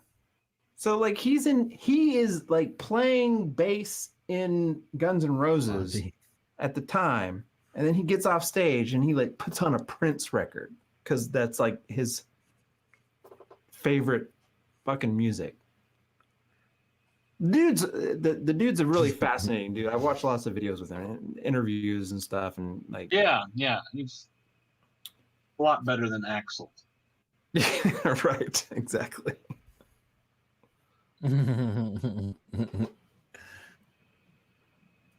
What about good old Chris Holmes from Wasp?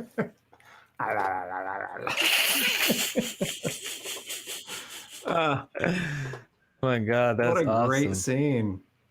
And his mom's sitting there. I know, it's so funny. Yeah. Like everything about that scene was hilarious. I'm gonna pop up a little anime gif here in a second. Yeah, that's so funny.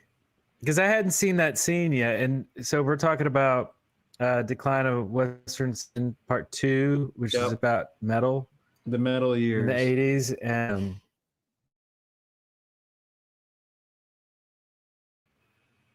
I think that phrase. Yeah, I hadn't seen that scene yet, and you were talking about it last night, and I've been watching that movie all week, basically kind of here and there, and I'll hit pause and I'll watch some more of it. But oh, here it is. I found it. Let's see if I can capture this. This is so funny.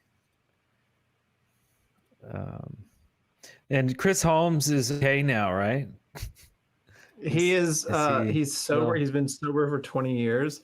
But I think he's done some serious damage to his brain because he's kind of a weird dude.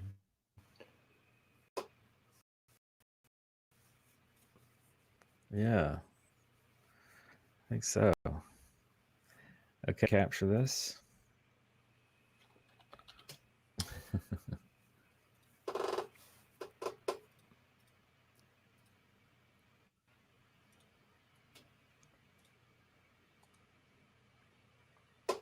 You know, Larry, I don't know when the last time you watched that movie, that documentary, but the metal years. Yeah, when it got to it, and I had forgotten that it was Poison. It was CC DeVille. Yeah, and Ricky Rocket, or actually, it was all of them, right? Who said it? But like, I remember back in the day, we joked about it, and the movie had to have just come out too, and we had watched it on TV, I guess. But like, we used to like walk around the neighborhood joking about a Le Mans, Yeah, yeah. Ah, Yeah. Le Mans. That had to be CC. It was CC. I could It hear was, his yeah. voice. Because he mentioned it, and then like everyone else starts laughing, and they're like, I mean, it's even the person who's doing the documentary is like, that's an Oldsmobile. Because like CC was saying it like it was a great car or something. Like it was something to aspire to buy a Le Mans. Right, exactly. I liked everyone in the comments who were like, yo, like that can't be real. Like, his eyes would be burning and shit. Right? Yeah, it's like the pool. The pool drank like 99% of that bottle. Drunk he was. Yeah. Oh my God. I mean, yeah, I can't imagine guzzling vodka like that. I mean, that would just. The next live, Darrell downs a whole thing of vodka just like that, and we see what happens. Okay. All right, let's do it. We're gonna do it. We'll find ourselves a pool, and I will just get shit-face wasted, and I will dunk myself in vodka. How about it, everyone? You want to see that? Everyone. I'll do it. I'm here for you. We're gonna recreate that scene. Yeah, that scene. We put a Le Mans there in the background somewhere. There's a little Easter egg. Right. Yeah. Do they even? I don't think they've made those for years, but.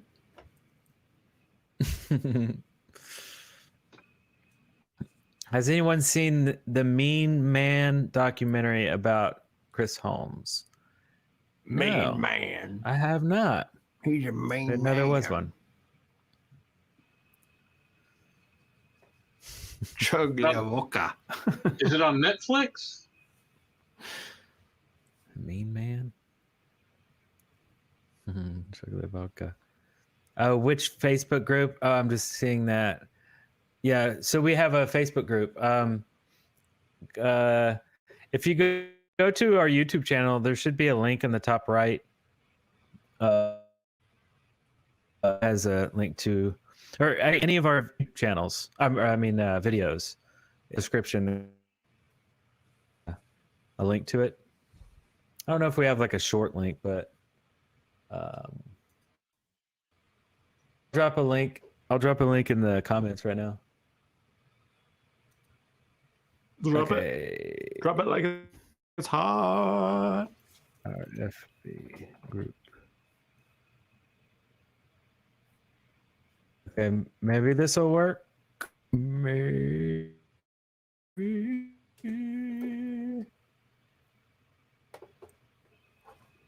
It's like a big, ugly URL.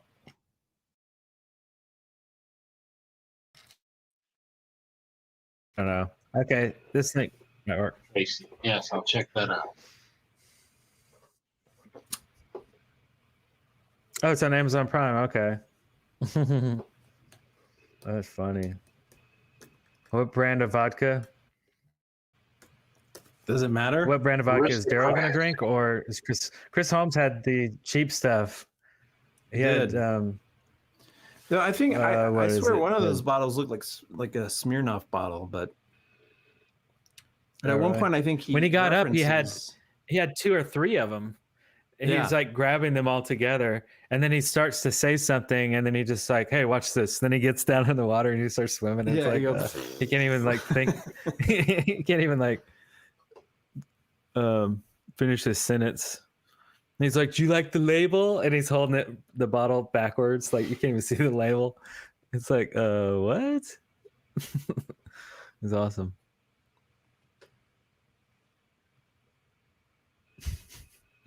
St. Elmo's Fire. That's a good song. Alcohol poisoning on live stream. Hell yeah. I do it for metal. I wonder, is that like against the terms of service, or is that? I don't think so, huh? I don't know. Against the terms of service. You cannot engage in alcohol poisoning on a live stream. I mean, I know you. I think you're not supposed to do things. Yeah, I think you're not supposed to do things that would be dangerous or replicated. Yeah. Or something. Well, okay then. Smirnoff, that's it. Yeah, that's what he's got. And Smirnoff's like the cheapest. I'm more partial to Chopin, which is going to be something nobody's ever heard of. Which is a potato vodka. Oh, potatoes. Potato. I don't really like vodka that much. It's got to be mixed with stuff, I guess. I don't like it by itself. It always reminds me of some like cleaning products or something. Well, I mean, that's the purpose of vodka. It's for clean stuff.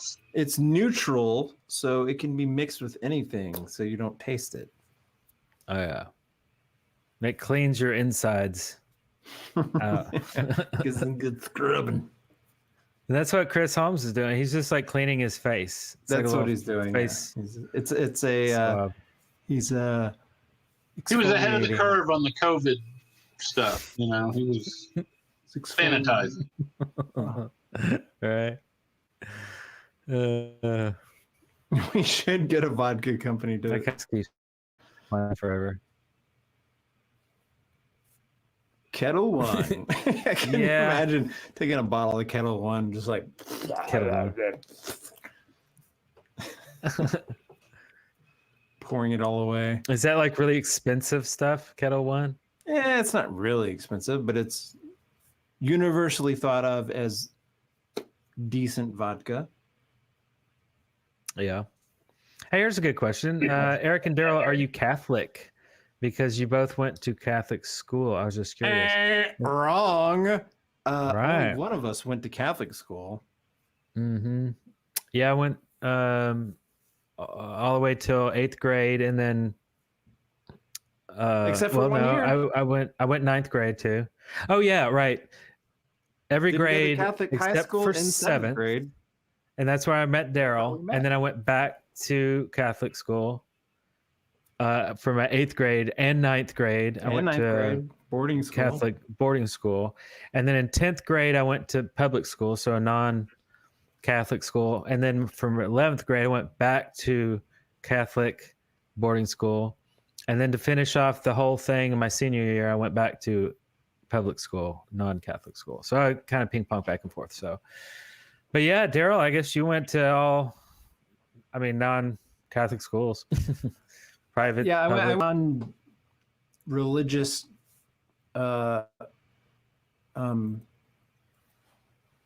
private school. Yeah. For most of my young life. Lou Hux Aplanar. Lou Hux Aplanar, Randolph. Yeah. 1st grade to 7th grade. And then went to 8th grade at a public school. It's the only time that was the first time I went to a public school. Was in middle school, that last year of middle school, and then 1 year at the same high school as Larry, 9th grade.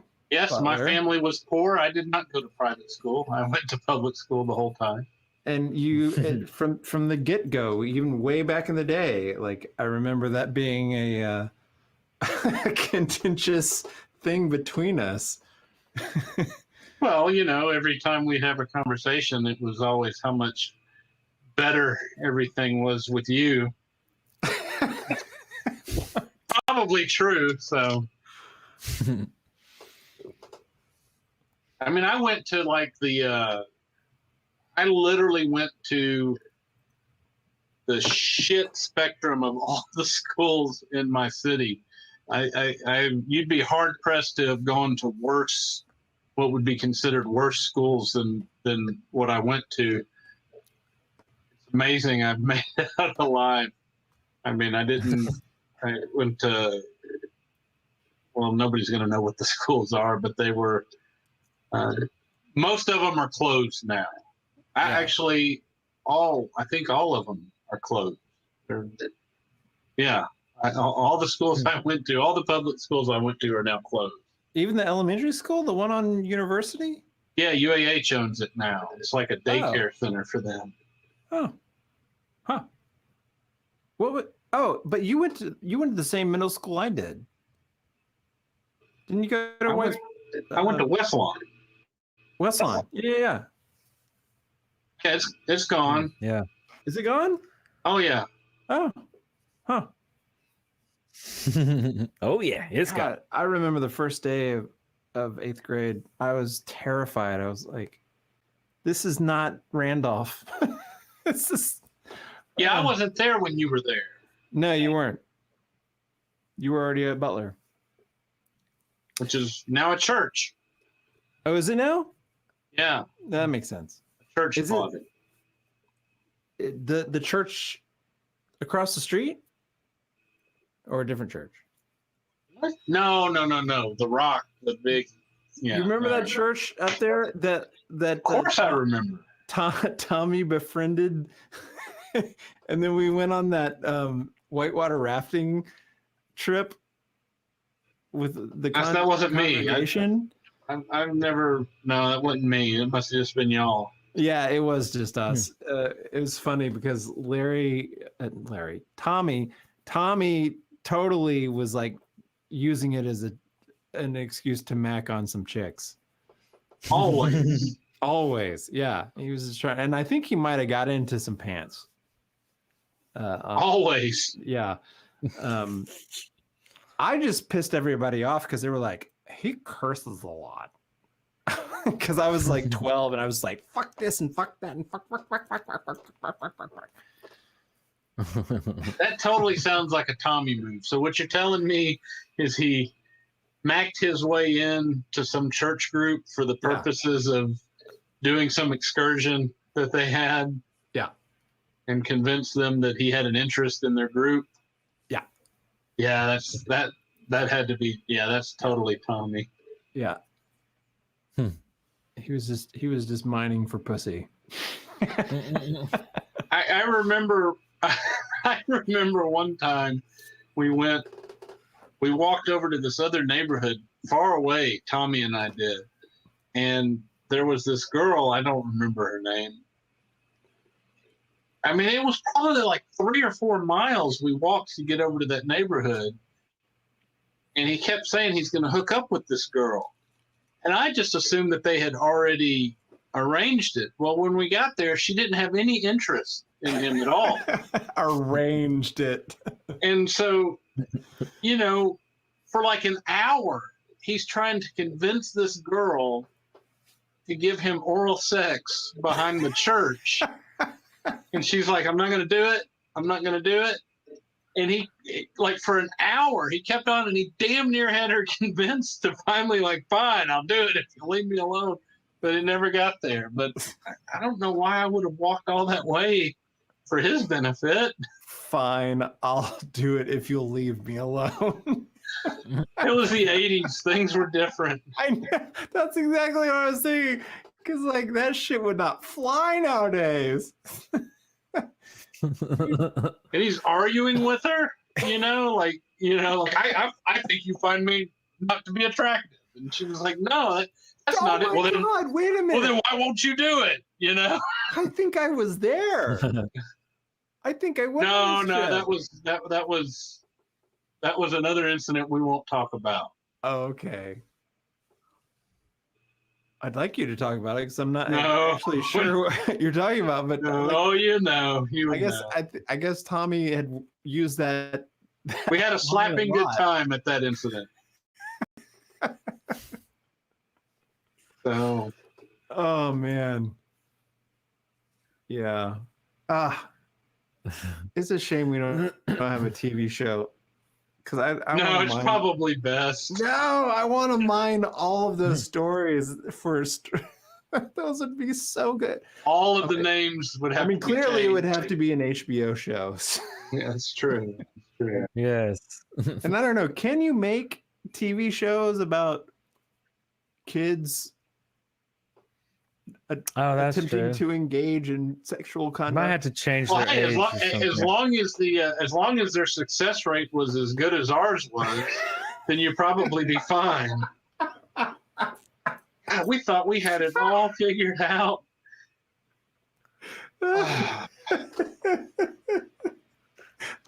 Success rate. I mean, it wasn't until later. You know, there's that scene in the movie Dazed and Confused, which is a great movie.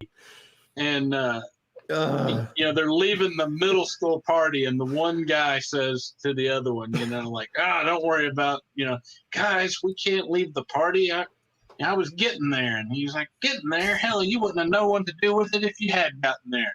Plus, we're about to be in high school where all the girls are putting out. And I remember going to high school thinking, like, this is it. We're getting to high school. You get to high school, you start fucking. That's all it takes, man. They're just waiting for you. I did have a child when I was 16, so I guess there was some truth to that. Well, yeah. All right. You're living proof.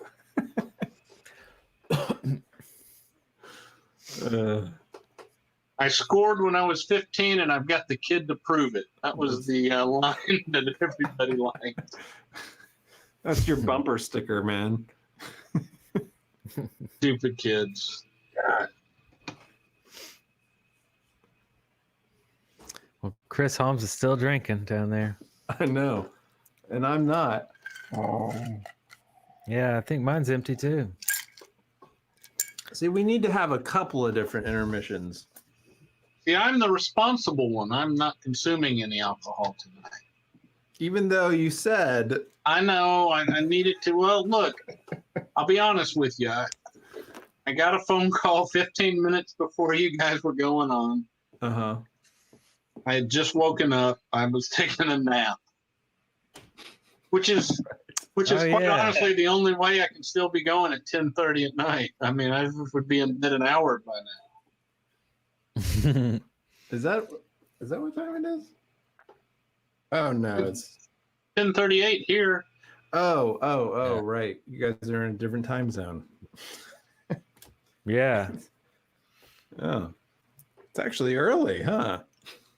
Real early. Well, you can see I got burned at the ball game today, and you know, being out in the sun just makes me kind of tired and blah. And then I ate ice cream. That'll do it too. So that combination led to a nap. Boston, Mass. Yeah, boy.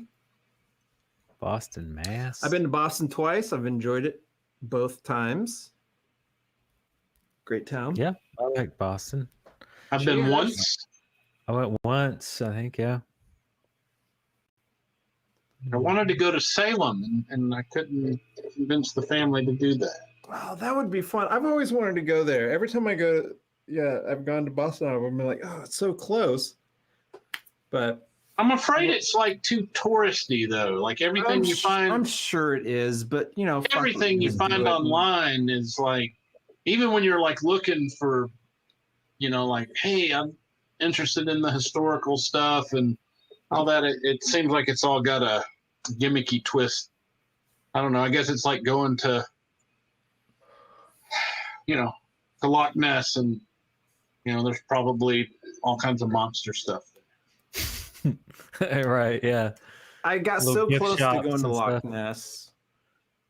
Yeah. But my family wanted to turn around, and we were driving through the Highlands of Scotland, and I was like, no, let's keep going. We're almost there. And they're like, no, we're going back. You would have seen Nessie. I know. Your one opportunity. Hello, Sao Paulo, Brazil. Never been. Never been. I'd like to go to Sao Paulo, Brazil. That'd be cool. annoyed. Are you going? What? Are you going? No. Oh. But it'd be cool to go. We should all three go. We should go on a trip together. And you know, I can tie that into the rock. That was Kiss's last concert with makeup. See? Huh? See? There's a reason to go. I don't have a reason to go other than that. So let's do it. Right after we go to LA. And strangely enough, I believe our number one foreign audience after Canada is Brazil. How about that? Oh. Yeah, did not know. Yeah. So Brazil, I've been wanting to go to Guatemala, but Brazil is south. What's in Guatemala? Yeah, Brazil's south of Guatemala. Antigua. I wanted to go to Antigua. Yeah. Just a lot of really cool things. Just a really neat town. Just a neat area. I've never been to America. Whoa, what happened to my face? My face on the stream is being all freaking weird. Does it look weird to everybody else too? Oh yeah, I see what you're talking about.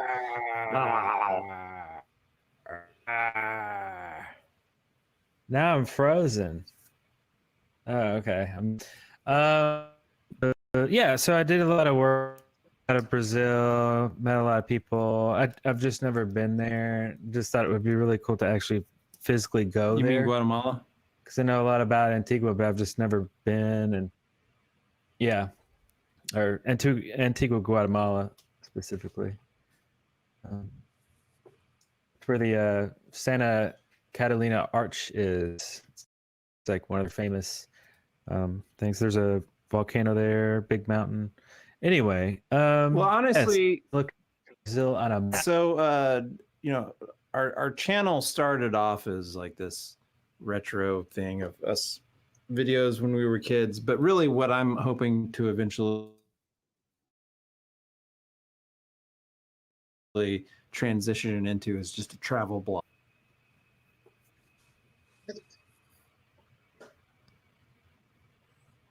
Oh, and what'd you say? Glitched out. I think Eric passed out or something. No, I was saying I just want to eventually was that frozen? Yeah, I want to transition our channel into a travel blog. Oh, to travel around and do shenanigans all over the world? Yeah. And meet up with the people that are on your page. Exactly. Yeah. Yeah. Okay, so now I'm looking at a map. So it looks like Brazil is. Oh yeah, Brazil is very large. You'd have to pick an area. It's very large. Well, I mean, there's Sao Paulo, which is like the largest city in Brazil, 21 million people. Half of which, according to Gene Simmons, were at the concert. Right, of course. Then there's the most famous city of Rio, which is the beach town, right? But then it's got a lot of natural wonders. Maybe Rio was where they last performed. All along the coast, it's got like a bunch of natural wonders. Of course, way up north at the very, very top. The Rio. Is that the Duran Duran?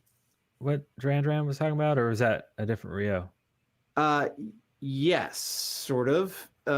So the one of the Taylors, I think the guitarist, suggested that the song be about Rio because he had spent time in Rio and loved the scene and the stop it, Larry, fuck off. Is good. But then Simon Le Bon changed it to be about a girl, and he named her Rio. Right. Yeah. They made a shitty. I think Brody loves Duran Duran too. Just in case you're wondering. Six String Duran Duran Steve's been a sucks. nomad Sorry. for 3.5 years. Oh yeah. Yeah. Duran Duran sucks. Yeah. There it is. True story. Eric's gone again. He is gone again. Yeah. Oh, and he's back.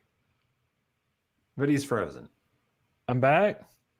You're back. And this Yeah, that was weird. time, it's good. I said Rio Grande with fries, and then all of a sudden it booted me. It was like, okay.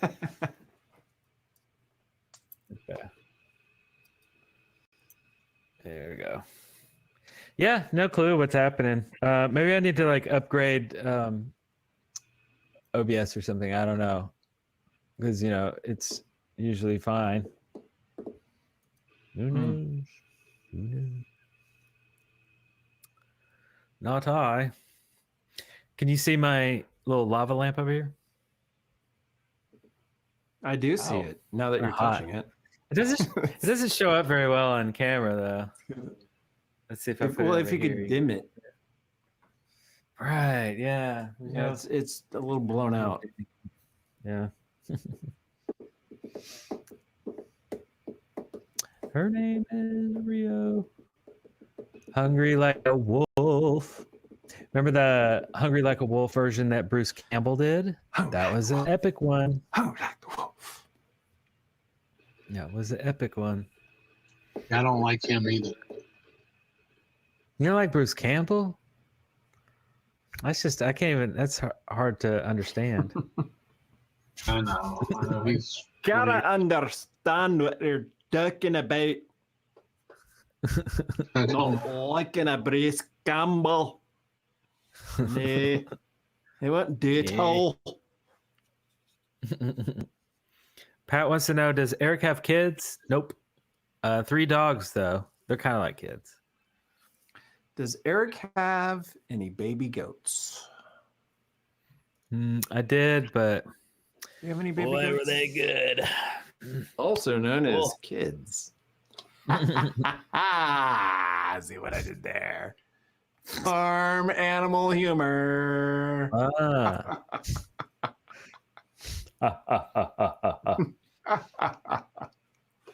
Hi from Indonesia. Hello. Indonesia. Boss is the boss. I love IT Crowd. That's so good.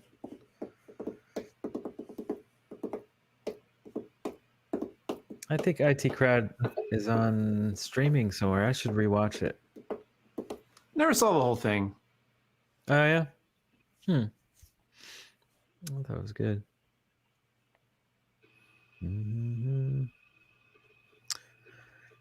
Well, what you got for us? You got any more crazy questions or comments for the 3 of us before Larry falls asleep? I can go to bed soon. We answer quick fire questions while we roll the credits. Or just sit here and talk about Back to the Future some more.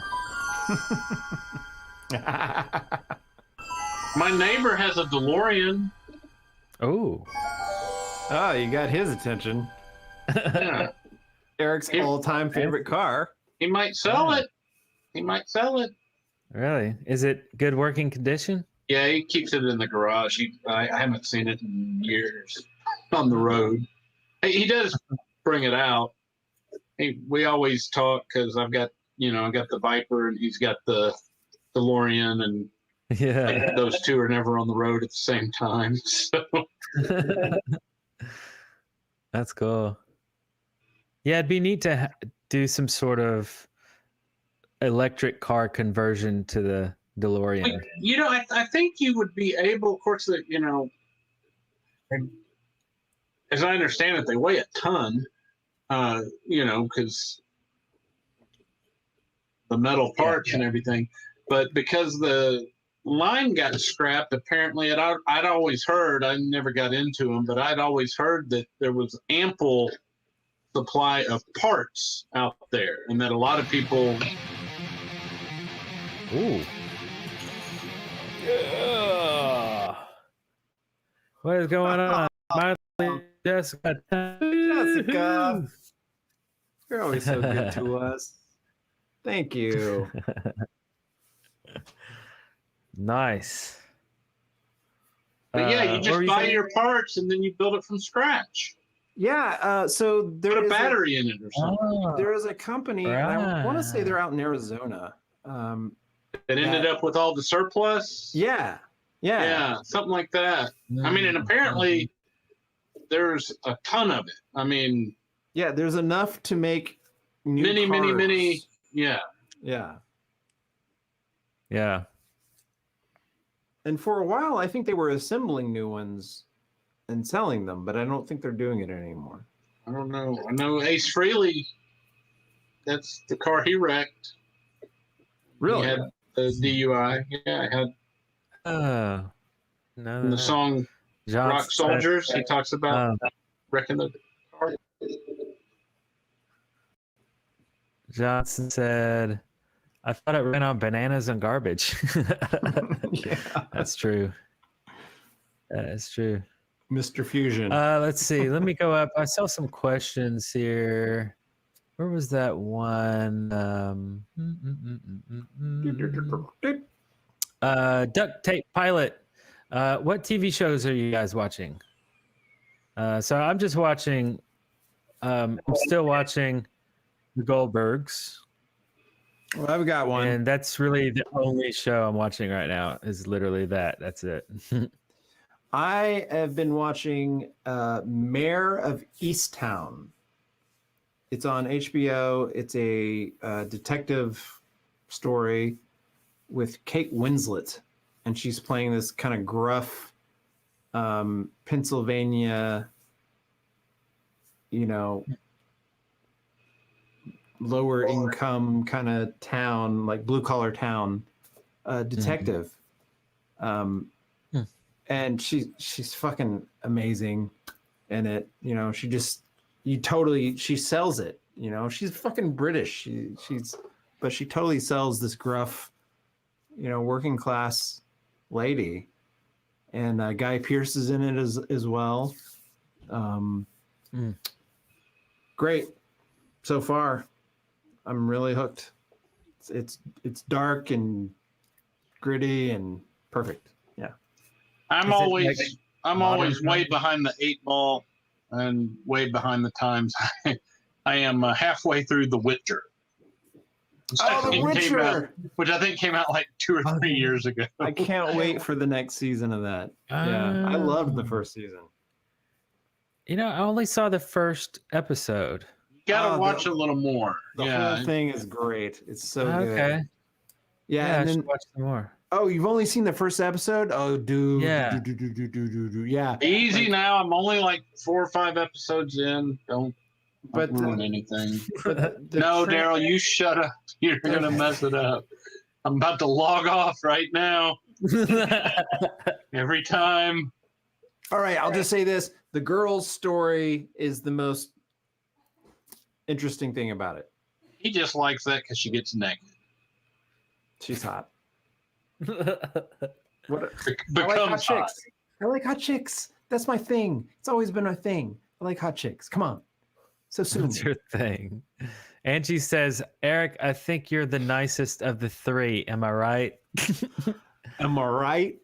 Am I right? I don't know. Nice? As in they're mean? I don't know. Yeah. Oh, yeah. Well, fuck you. Yeah. I'm super nice. Yeah, he's nice. Just not to Darrell. Or to Duran Duran or Any of those other. Or Queen. I'm a bit of an asshole, I guess. Back to the Future. Let's see what else we got here. I've been told. What does Larry think of the Goonies? There's a good one. Okay. I like the Goonies. I like the Goonies. Oh, you like the Goonies. How about that? Oh, yeah. It's surprising. But again, back to what I said. I saw it when it came out. So, I have that tie to it. If I hadn't seen it when it came out, and then I, tried to go watch it recently, I may not like it. But no, I like the Goonies. Yeah. Okay. Baby Ruth. Yeah. Baby Ruth. Darrell is mean. Yes. I know. That Darrell guy really is mean. Me, Darrell, I'm nice. I'm a nice man. What do you think about the movie Darrell with the dots in between all the letters? Yeah. Did you I remember spelled with the Y. I hated it when I was a kid because everyone, Darrell's not a very common name. And so like anytime something like that would come along, really? All the kids would be like, hee, hoo, hee. You don't think it's a common name? Darrell? Look. I know several Darrells. I know. And guess what? They were all born in the 70s. I don't know any other Larrys. What? Yeah, it's a weird name if you think about it. Really? Not really. No, it's pretty common. I mean, it's short for Lawrence, which is not my name. I'm just Larry. You're Larry. What an awful name. No, my dad's name was Larry, but it wasn't. It also wasn't short for Lawrence. So I guess there's a lot of just Larrys. I don't know I don't think I know any of them. I have a friend over here in Atlanta named Larry. Larry Badke. You know Larry Badke, Eric. Oh yeah, I do know him. Yeah, I know that Larry too. Well, I guess there's some more So there you have there. it. There's 3 Larrys. I do know a lot of Erics. Yeah, so that's still a popular name, I guess. Let's see. I'm not a fan of Duran Duran, but they made a hell of a lot of money. Yes, they did. Yeah, so did the Doodle Bombs. Who? The Doodle Bombs. Look at some kids' concert music group thing. Oh yeah, Larry, Darrell, and Darrell, of course. There's a Darrell in The Walking Dead. Yeah. With a Y.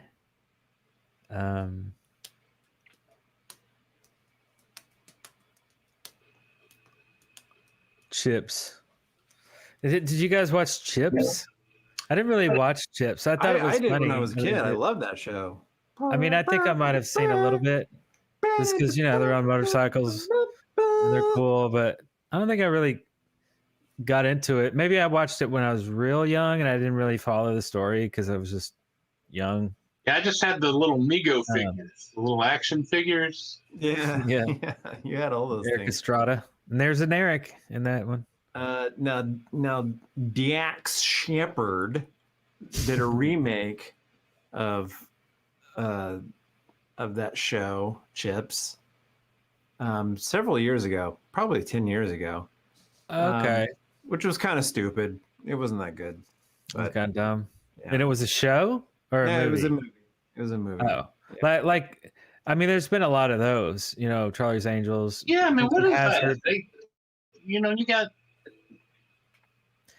the new Dukes. It's total void of any original ideas anymore. You just have to just remake shit. Not a big fan of the remakes. I guess it just comes down to, money and time. But it's like, well, this one sold in the past.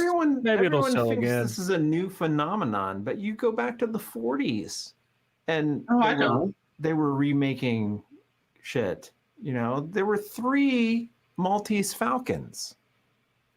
You only think of the really good one. Yeah. How many Millennium Falcons were there? Yeah. But I mean, like par for the course for Hollywood since the beginning of Hollywood. It's not a new phenomenon. Yeah. Remaking stuff. I suppose they're remaking Evil Dead again. Second reboot. No, you'll be shocked. I don't care for those.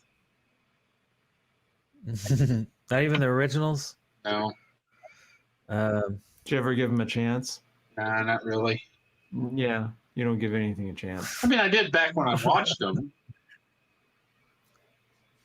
Cheech and Chong.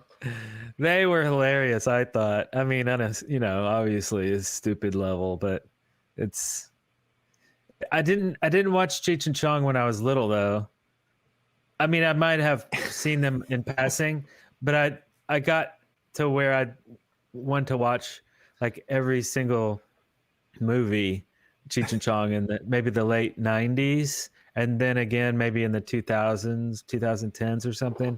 But what? Hello? Hey man, it's me. It's Dave. I've got the drugs, man. I got stuff. Who? It's Dave. Who? It's me, man. It's Dave.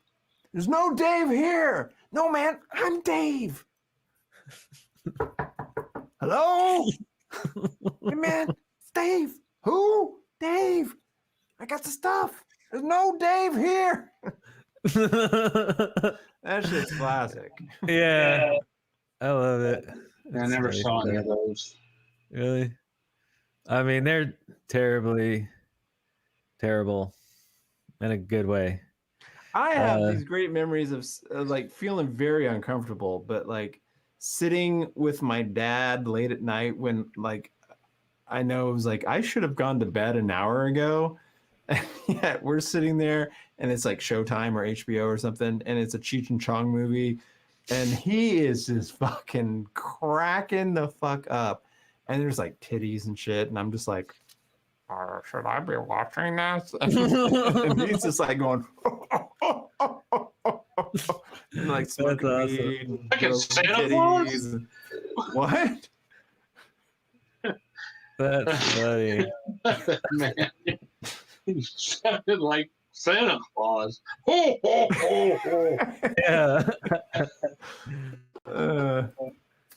What can I say? Sam left like that. Yeah. Darrell. He did. Darrell. Trace, you want to know who's remaking Evil Dead? I don't remember. It's only because I follow Bruce Campbell, obviously, and that he was talking about passing the reins on to someone else, a new up and comer or somebody. I'm not real sure exactly, but it's still in the development stage right now. There's zero press about it. It's just stuff that Bruce has been saying on social media. I think there might be like an article or something about it, but I was like, he was pretty sure that they're going to make a new one. So like, well, okay. No Bruce in it, although he might, be a cameo, maybe, hopefully. But I think he's done being Ash. At some point you got to hang up your chainsaw. I mean, what'd you think of the TV show? I loved it. It was so good. I just loved it. And like, why did they just decide to axe it, or did it like run out of steam? Like, I don't really remember there being a very satisfactory end to that show. No, from what I gathered from the producers talking about it, they just said they kind of ran out of steam, like ran out of money, ran out of viewers and stuff. Yeah, it was just not. They were all super into it and wanting to continue it forever, obviously, but yeah, it just ran its course, and then they just didn't order a new season. They're like, after this one, we're done. So they're like, oh man, we need to write an ending and stuff. Hey, Eduardo just subscribed. Thank you. Nice. Yeah. So, but there's always going to be remakes and redos and stuffs. In fact, I want to say that they're going to make Ash like a woman or something. They're changing up a lot of weird stuff for this new incarnation because they want to, you know, not do the same thing, obviously, over and over again. So, but Army of Darkness is probably still my favorite of the trilogy. Time travel, you know, you always got to sneak some time travel into movies like that.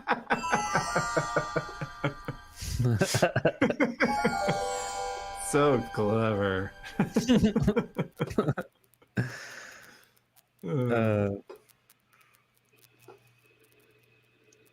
Bruce said he was done with the TV show. Oh yeah, that's what Tracy was saying.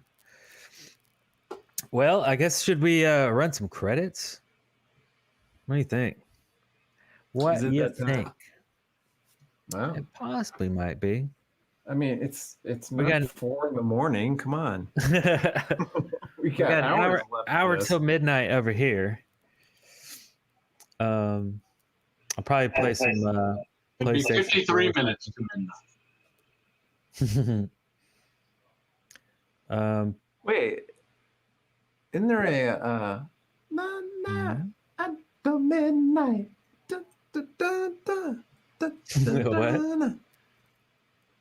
What? Judas Priest. Judas Priest, thank you. Oh yeah. Another overrated. Yes. And we haven't done that. Spit your venom, Larry. Come on. I saw him live. I saw him live. Everything. Oh, you saw him? Yeah, I saw him up in Nashville, and you hated him. Yeah.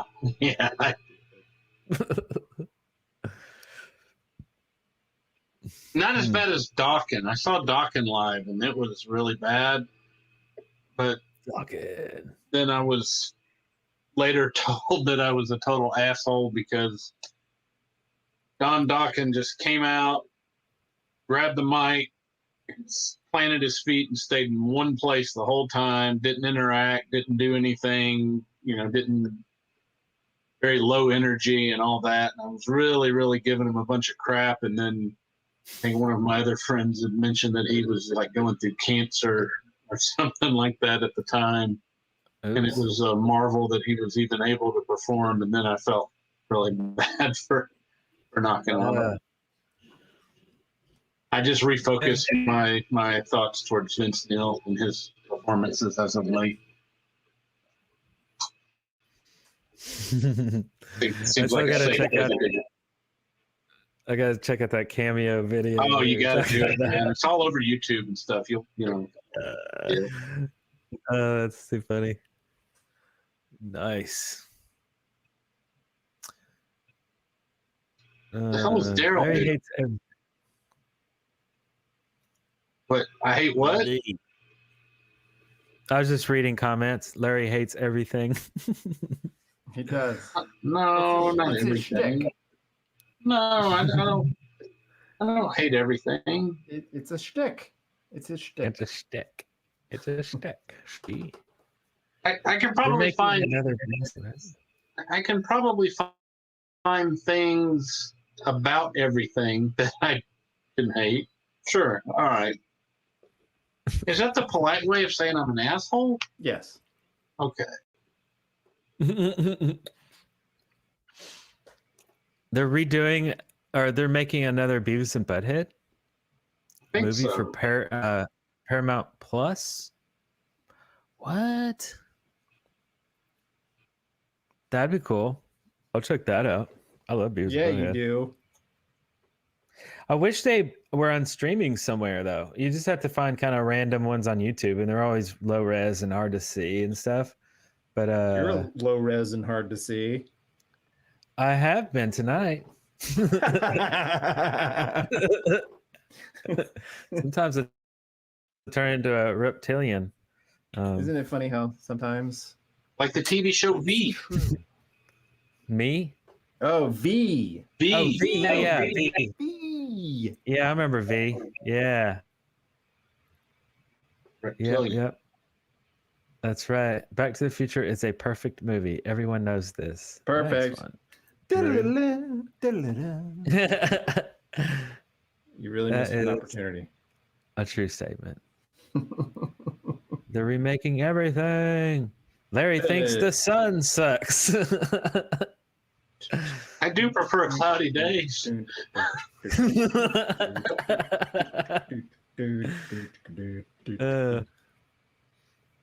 They remake. Are they remaking Goonies? The Wonder Years.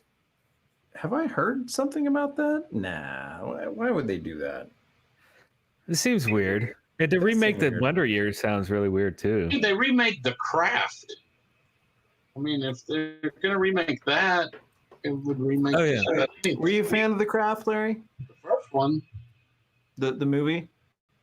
Yeah, I like the first one a lot. With all the hot chicks. Carusa Balk. Wow, I like her. That's a name you don't hear a lot nowadays. Who's in the Water Boy? Water Boy. Yeah. The love interest. Vicky Valancourt. I'd like to see her movie. Adam Sandler? Yeah. Oh. That one?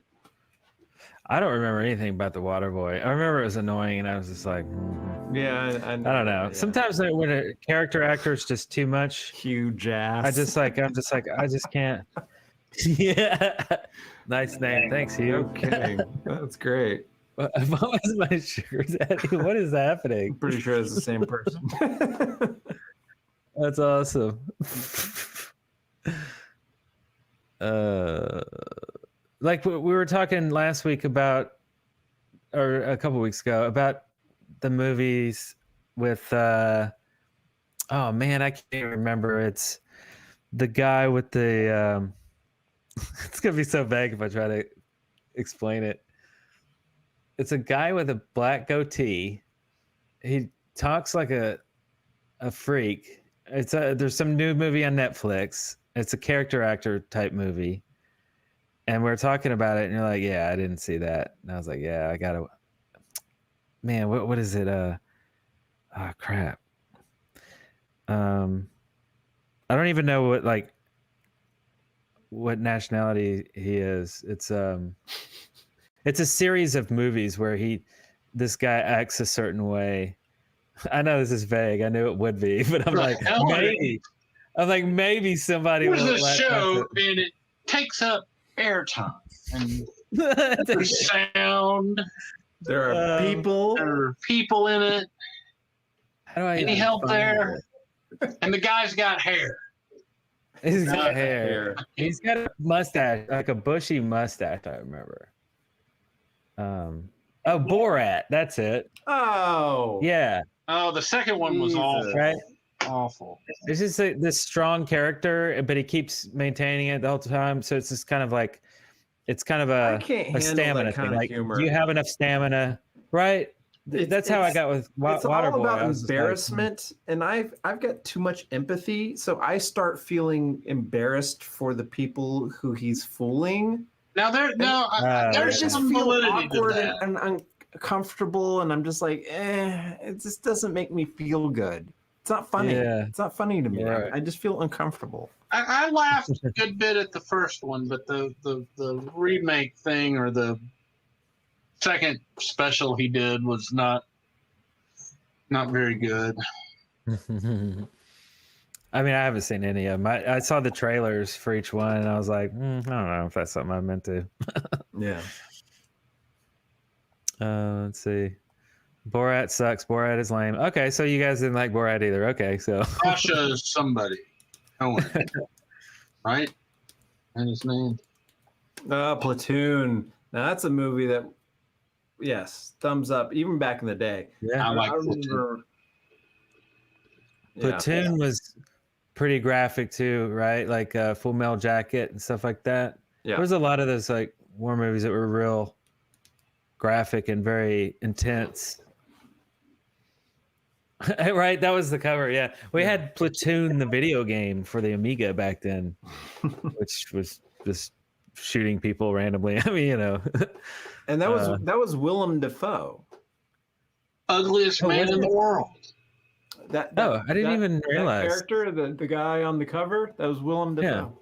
Oh, I didn't even know. And it was what? Was it Charlie Sheen who played the lead in that? Charlie Sheen, the dad, of the Sheens, right? No. No, not Martin. No, that. No, I think you're right.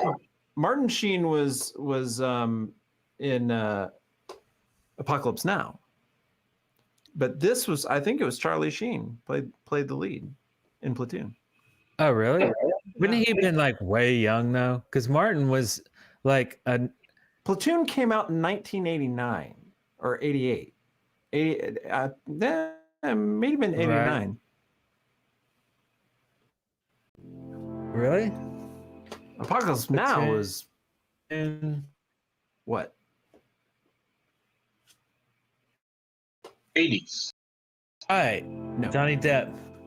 70. It was late 70s? 77, 79. Kiss Reptiles. 86. Platoon. Oh, Platoon was 86. Ooh, earlier than I thought. I didn't even know it had Johnny Depp. I didn't realize. I mean, I have not seen that movie since the 80s. Yeah. Charlie Sheen must have been super young. I don't remember Johnny Depp being in it either. Yeah. I'll go back and watch. So I remember Platoon. like Martin Sheen was in a lot of 80s stuff at the time. So I didn't remember Charlie Sheen being in anything. Yeah, Martin Sheen in that time. opening scene in Apocalypse Now, and he's drunk as fuck in that hotel, and he's like just in his underwear and he's all pissed off and he like fucking punches the mirror, and he did that in real life. Yeah. Like he was fucking just wasted and punched the mirror and was bleeding. That wasn't Yeah, that's usually what happens. That wasn't acting. Oh, okay. Yeah, I mean that whole movie was plagued with crazy shit. Originally set to be directed by George Lucas. That was a Lucas project that Coppola took over. Yeah. And it's supposed to be a way different movie. Like it turned into like this big budget thing, and Lucas wanted to shoot it very like 16 millimeter, documentary style. I don't know. Would have been a whole different thing. Touch it up and revamp it over the next 30 years. Oh yeah. Yeah, of course. Right. But, digitally remove people and add people and change people. Yeah. Johnny Depp has a very small role on Platoon. Oh, okay. So I just Googled the cast. Yeah. Forrest Whitaker was in it apparently too, but he must have been really young too. Yeah, it had a lot of big names in it that I had no idea. I'd rewatch it if it was on Netflix or something. If it was free. After my monthly payments, that is. Apocalypse Now. Interesting thing about Apocalypse Now, Lawrence Fishburne's first role. He was 17. All right. Yeah. Oh, Fishy Burns.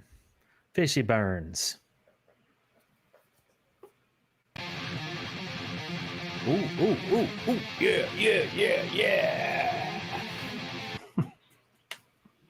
Ew. Thank you, Bethany.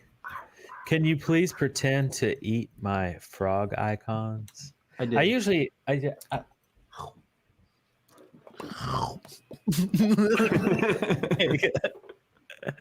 nice.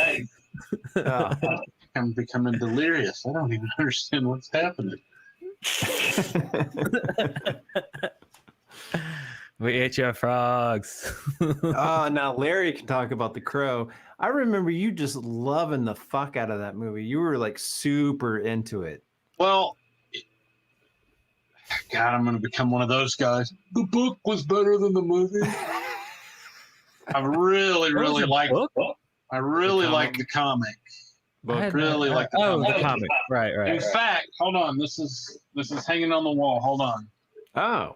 I love the soundtrack. Props. That just lived in my CD player for years. The Crow soundtrack was just so good.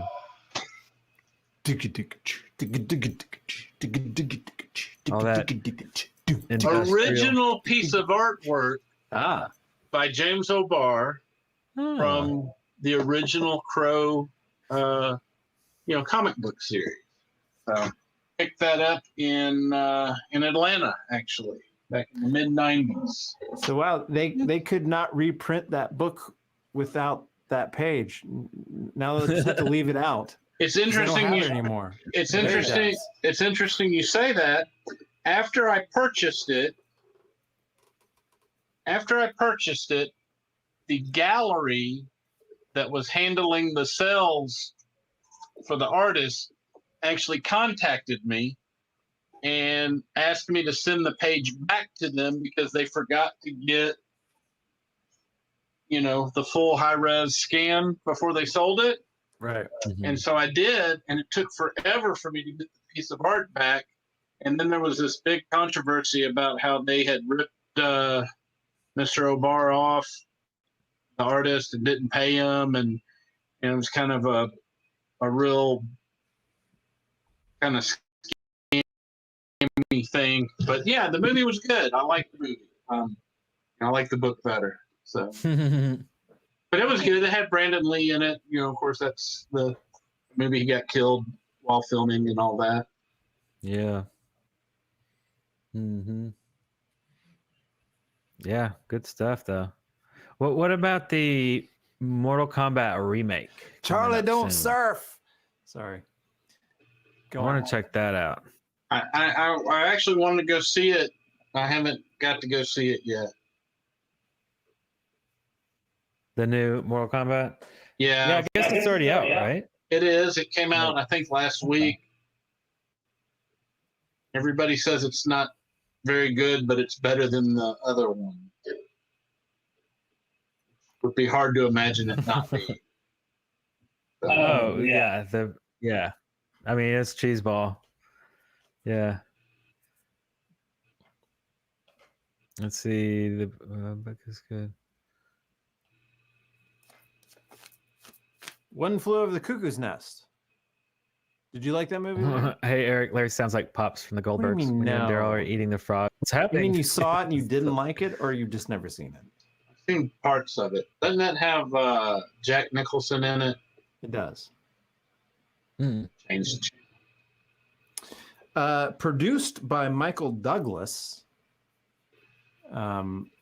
He went through a period where he was not a big star. Who? Michael Douglas. He's a big star? Michael Douglas? Yeah, I mean, he's a big star. Yeah, Michael Douglas? He was a big star. Surely he's not relevant now. There you go. Okay. Before that period when he was a big star and he was a struggling actor, even though his dad was a fucking legendary actor, he got into producing. And so he produced One Flew Over the Cuckoo's Nest. He's not in it. He produced it. I actually saw him in LA a couple of years ago, live on stage, giving, it was this interview thing.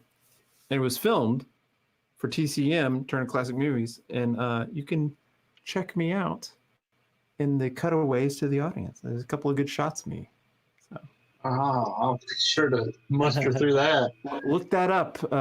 Yeah, Michael Douglas interview for TCM for the Turner Classic Movies Film Festival from, 4 years ago, something like that. You'll see. It's good. One Flew Over the Cuckoo's Nest. Check it out. I'll watch it again.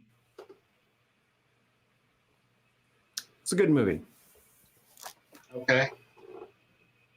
The Shining. That's one that I don't like. That's got Jack. It does. But I think I need to go back and watch it again. Stanley Kubrick. Yeah. Got the big revelation about how he faked the moon landing or something in it. Oh, yeah.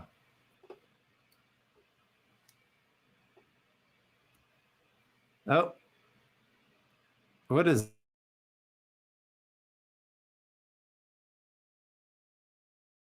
that?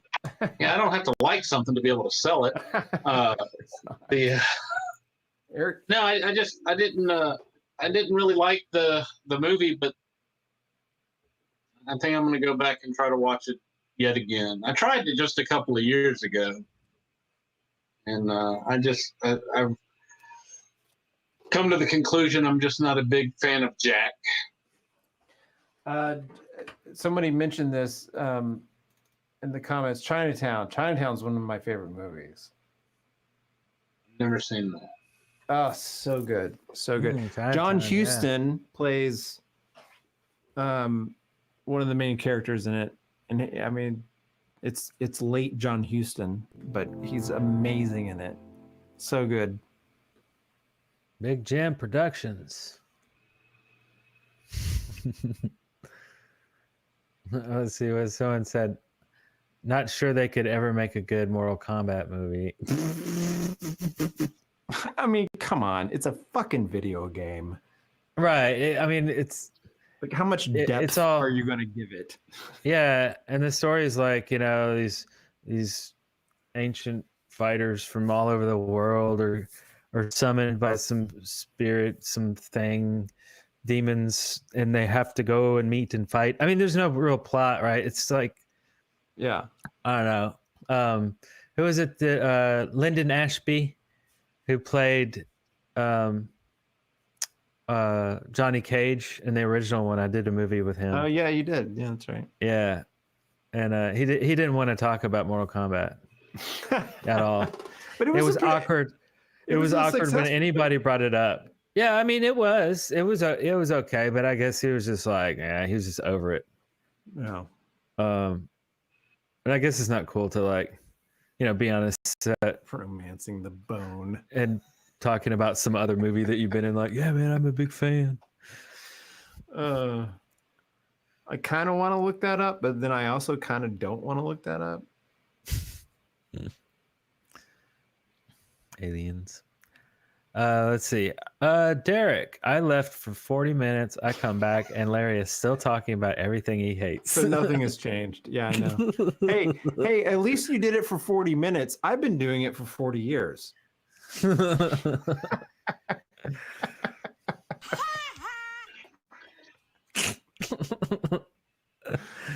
I would love to do a segment on things that I like. That's very close to accurate.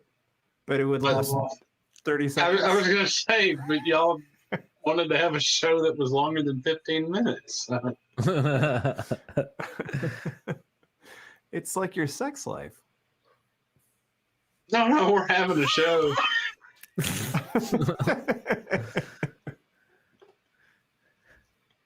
Jack is a dull boy.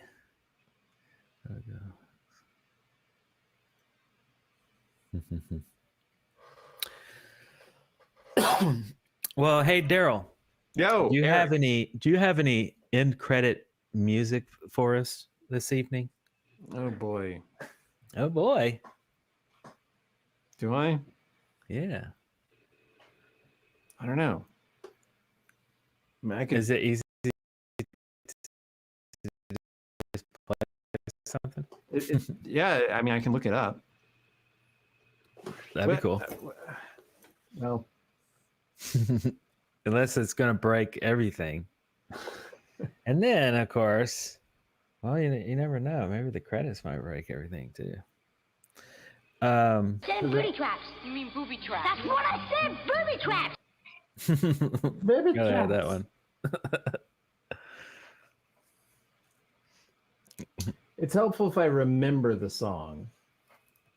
Larry, put on your red spandex. Yeah, I know, right? Here's Johnny. Oh, does he have him right next to him? Yeah. He's like, okay. You mean these? Eric is very antsy tonight. Am I antsy? Antsy?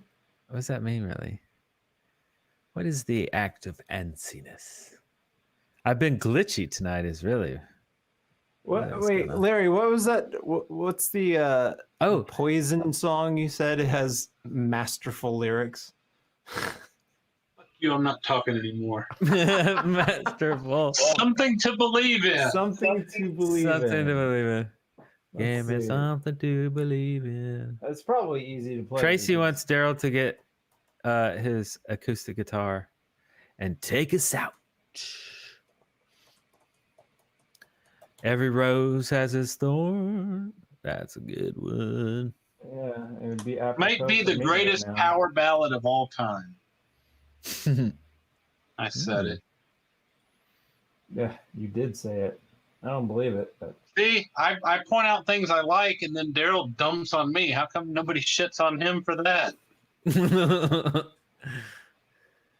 Wow, Darrell likes all the good stuff. He likes British stuff and artsy fartsy stuff, and I eat caviar and how did he write a song with my glass of Chianti?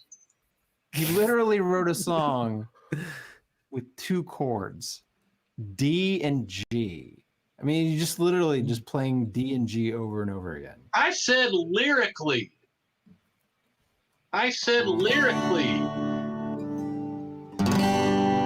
Really? It says D and G? It's also Guns N' Roses. I've been walking the streets at night. You should sing for Guns N' Roses. Give me something to believe in. Give me something to believe in.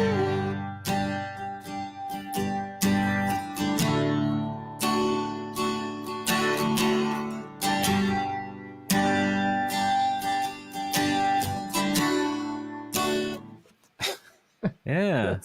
That's amazing. Wow, it's just 2 chords. That's it. Well, yeah, that's it. This is D and G. The only person on earth that recognized the lyrics of Poison. Nice. That may be true. I think Every Rose Has Its Thorn is the same thing, except he added a couple more chords. Oh yeah, patience, just a little patience.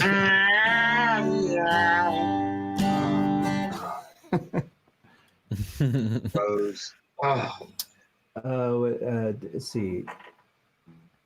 Brody loves Poison. So there's that. I do me something to believe in.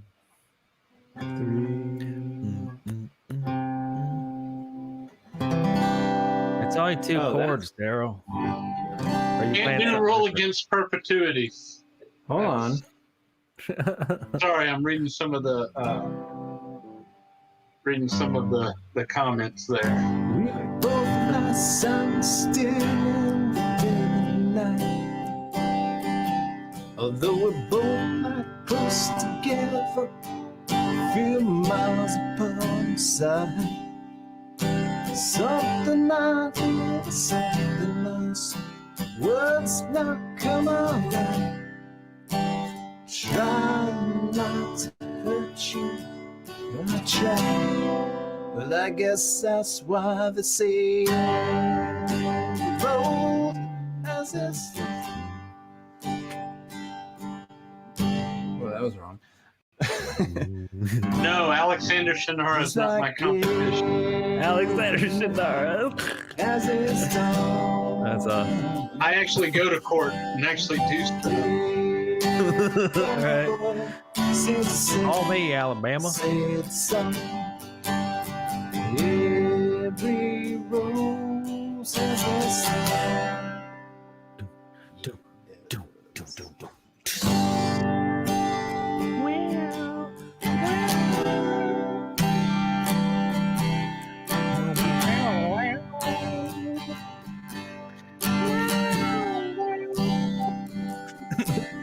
I have a guitar here. So. to your favorite song, playing on the radio. Hear the DJ say let's get music. Music go. Wanna know, does he know? So yeah, feeling like this, know that you'd be here right now. Could let you know somehow. I guess every rose has its thorn, just like every night has its dawn, just like every cowboy sings a sad song. Every rose has its song.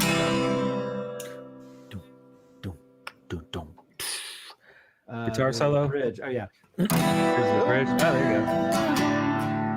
Still feel so much pain.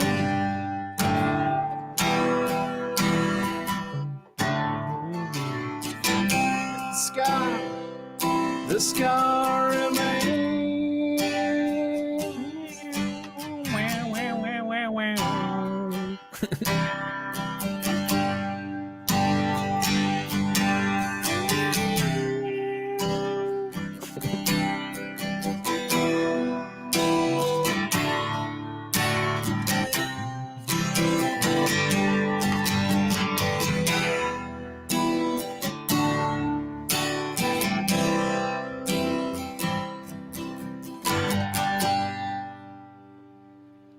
Yeah. Nice.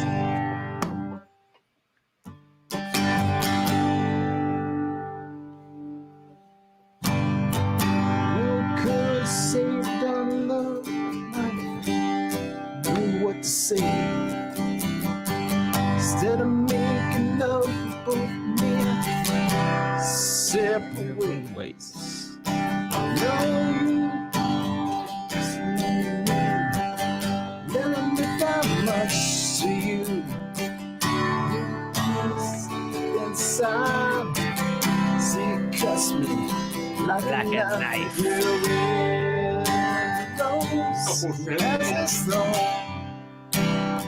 Yeah, it does. It's like every night has its dawn, just like every cowboy said song. Every rose has its song.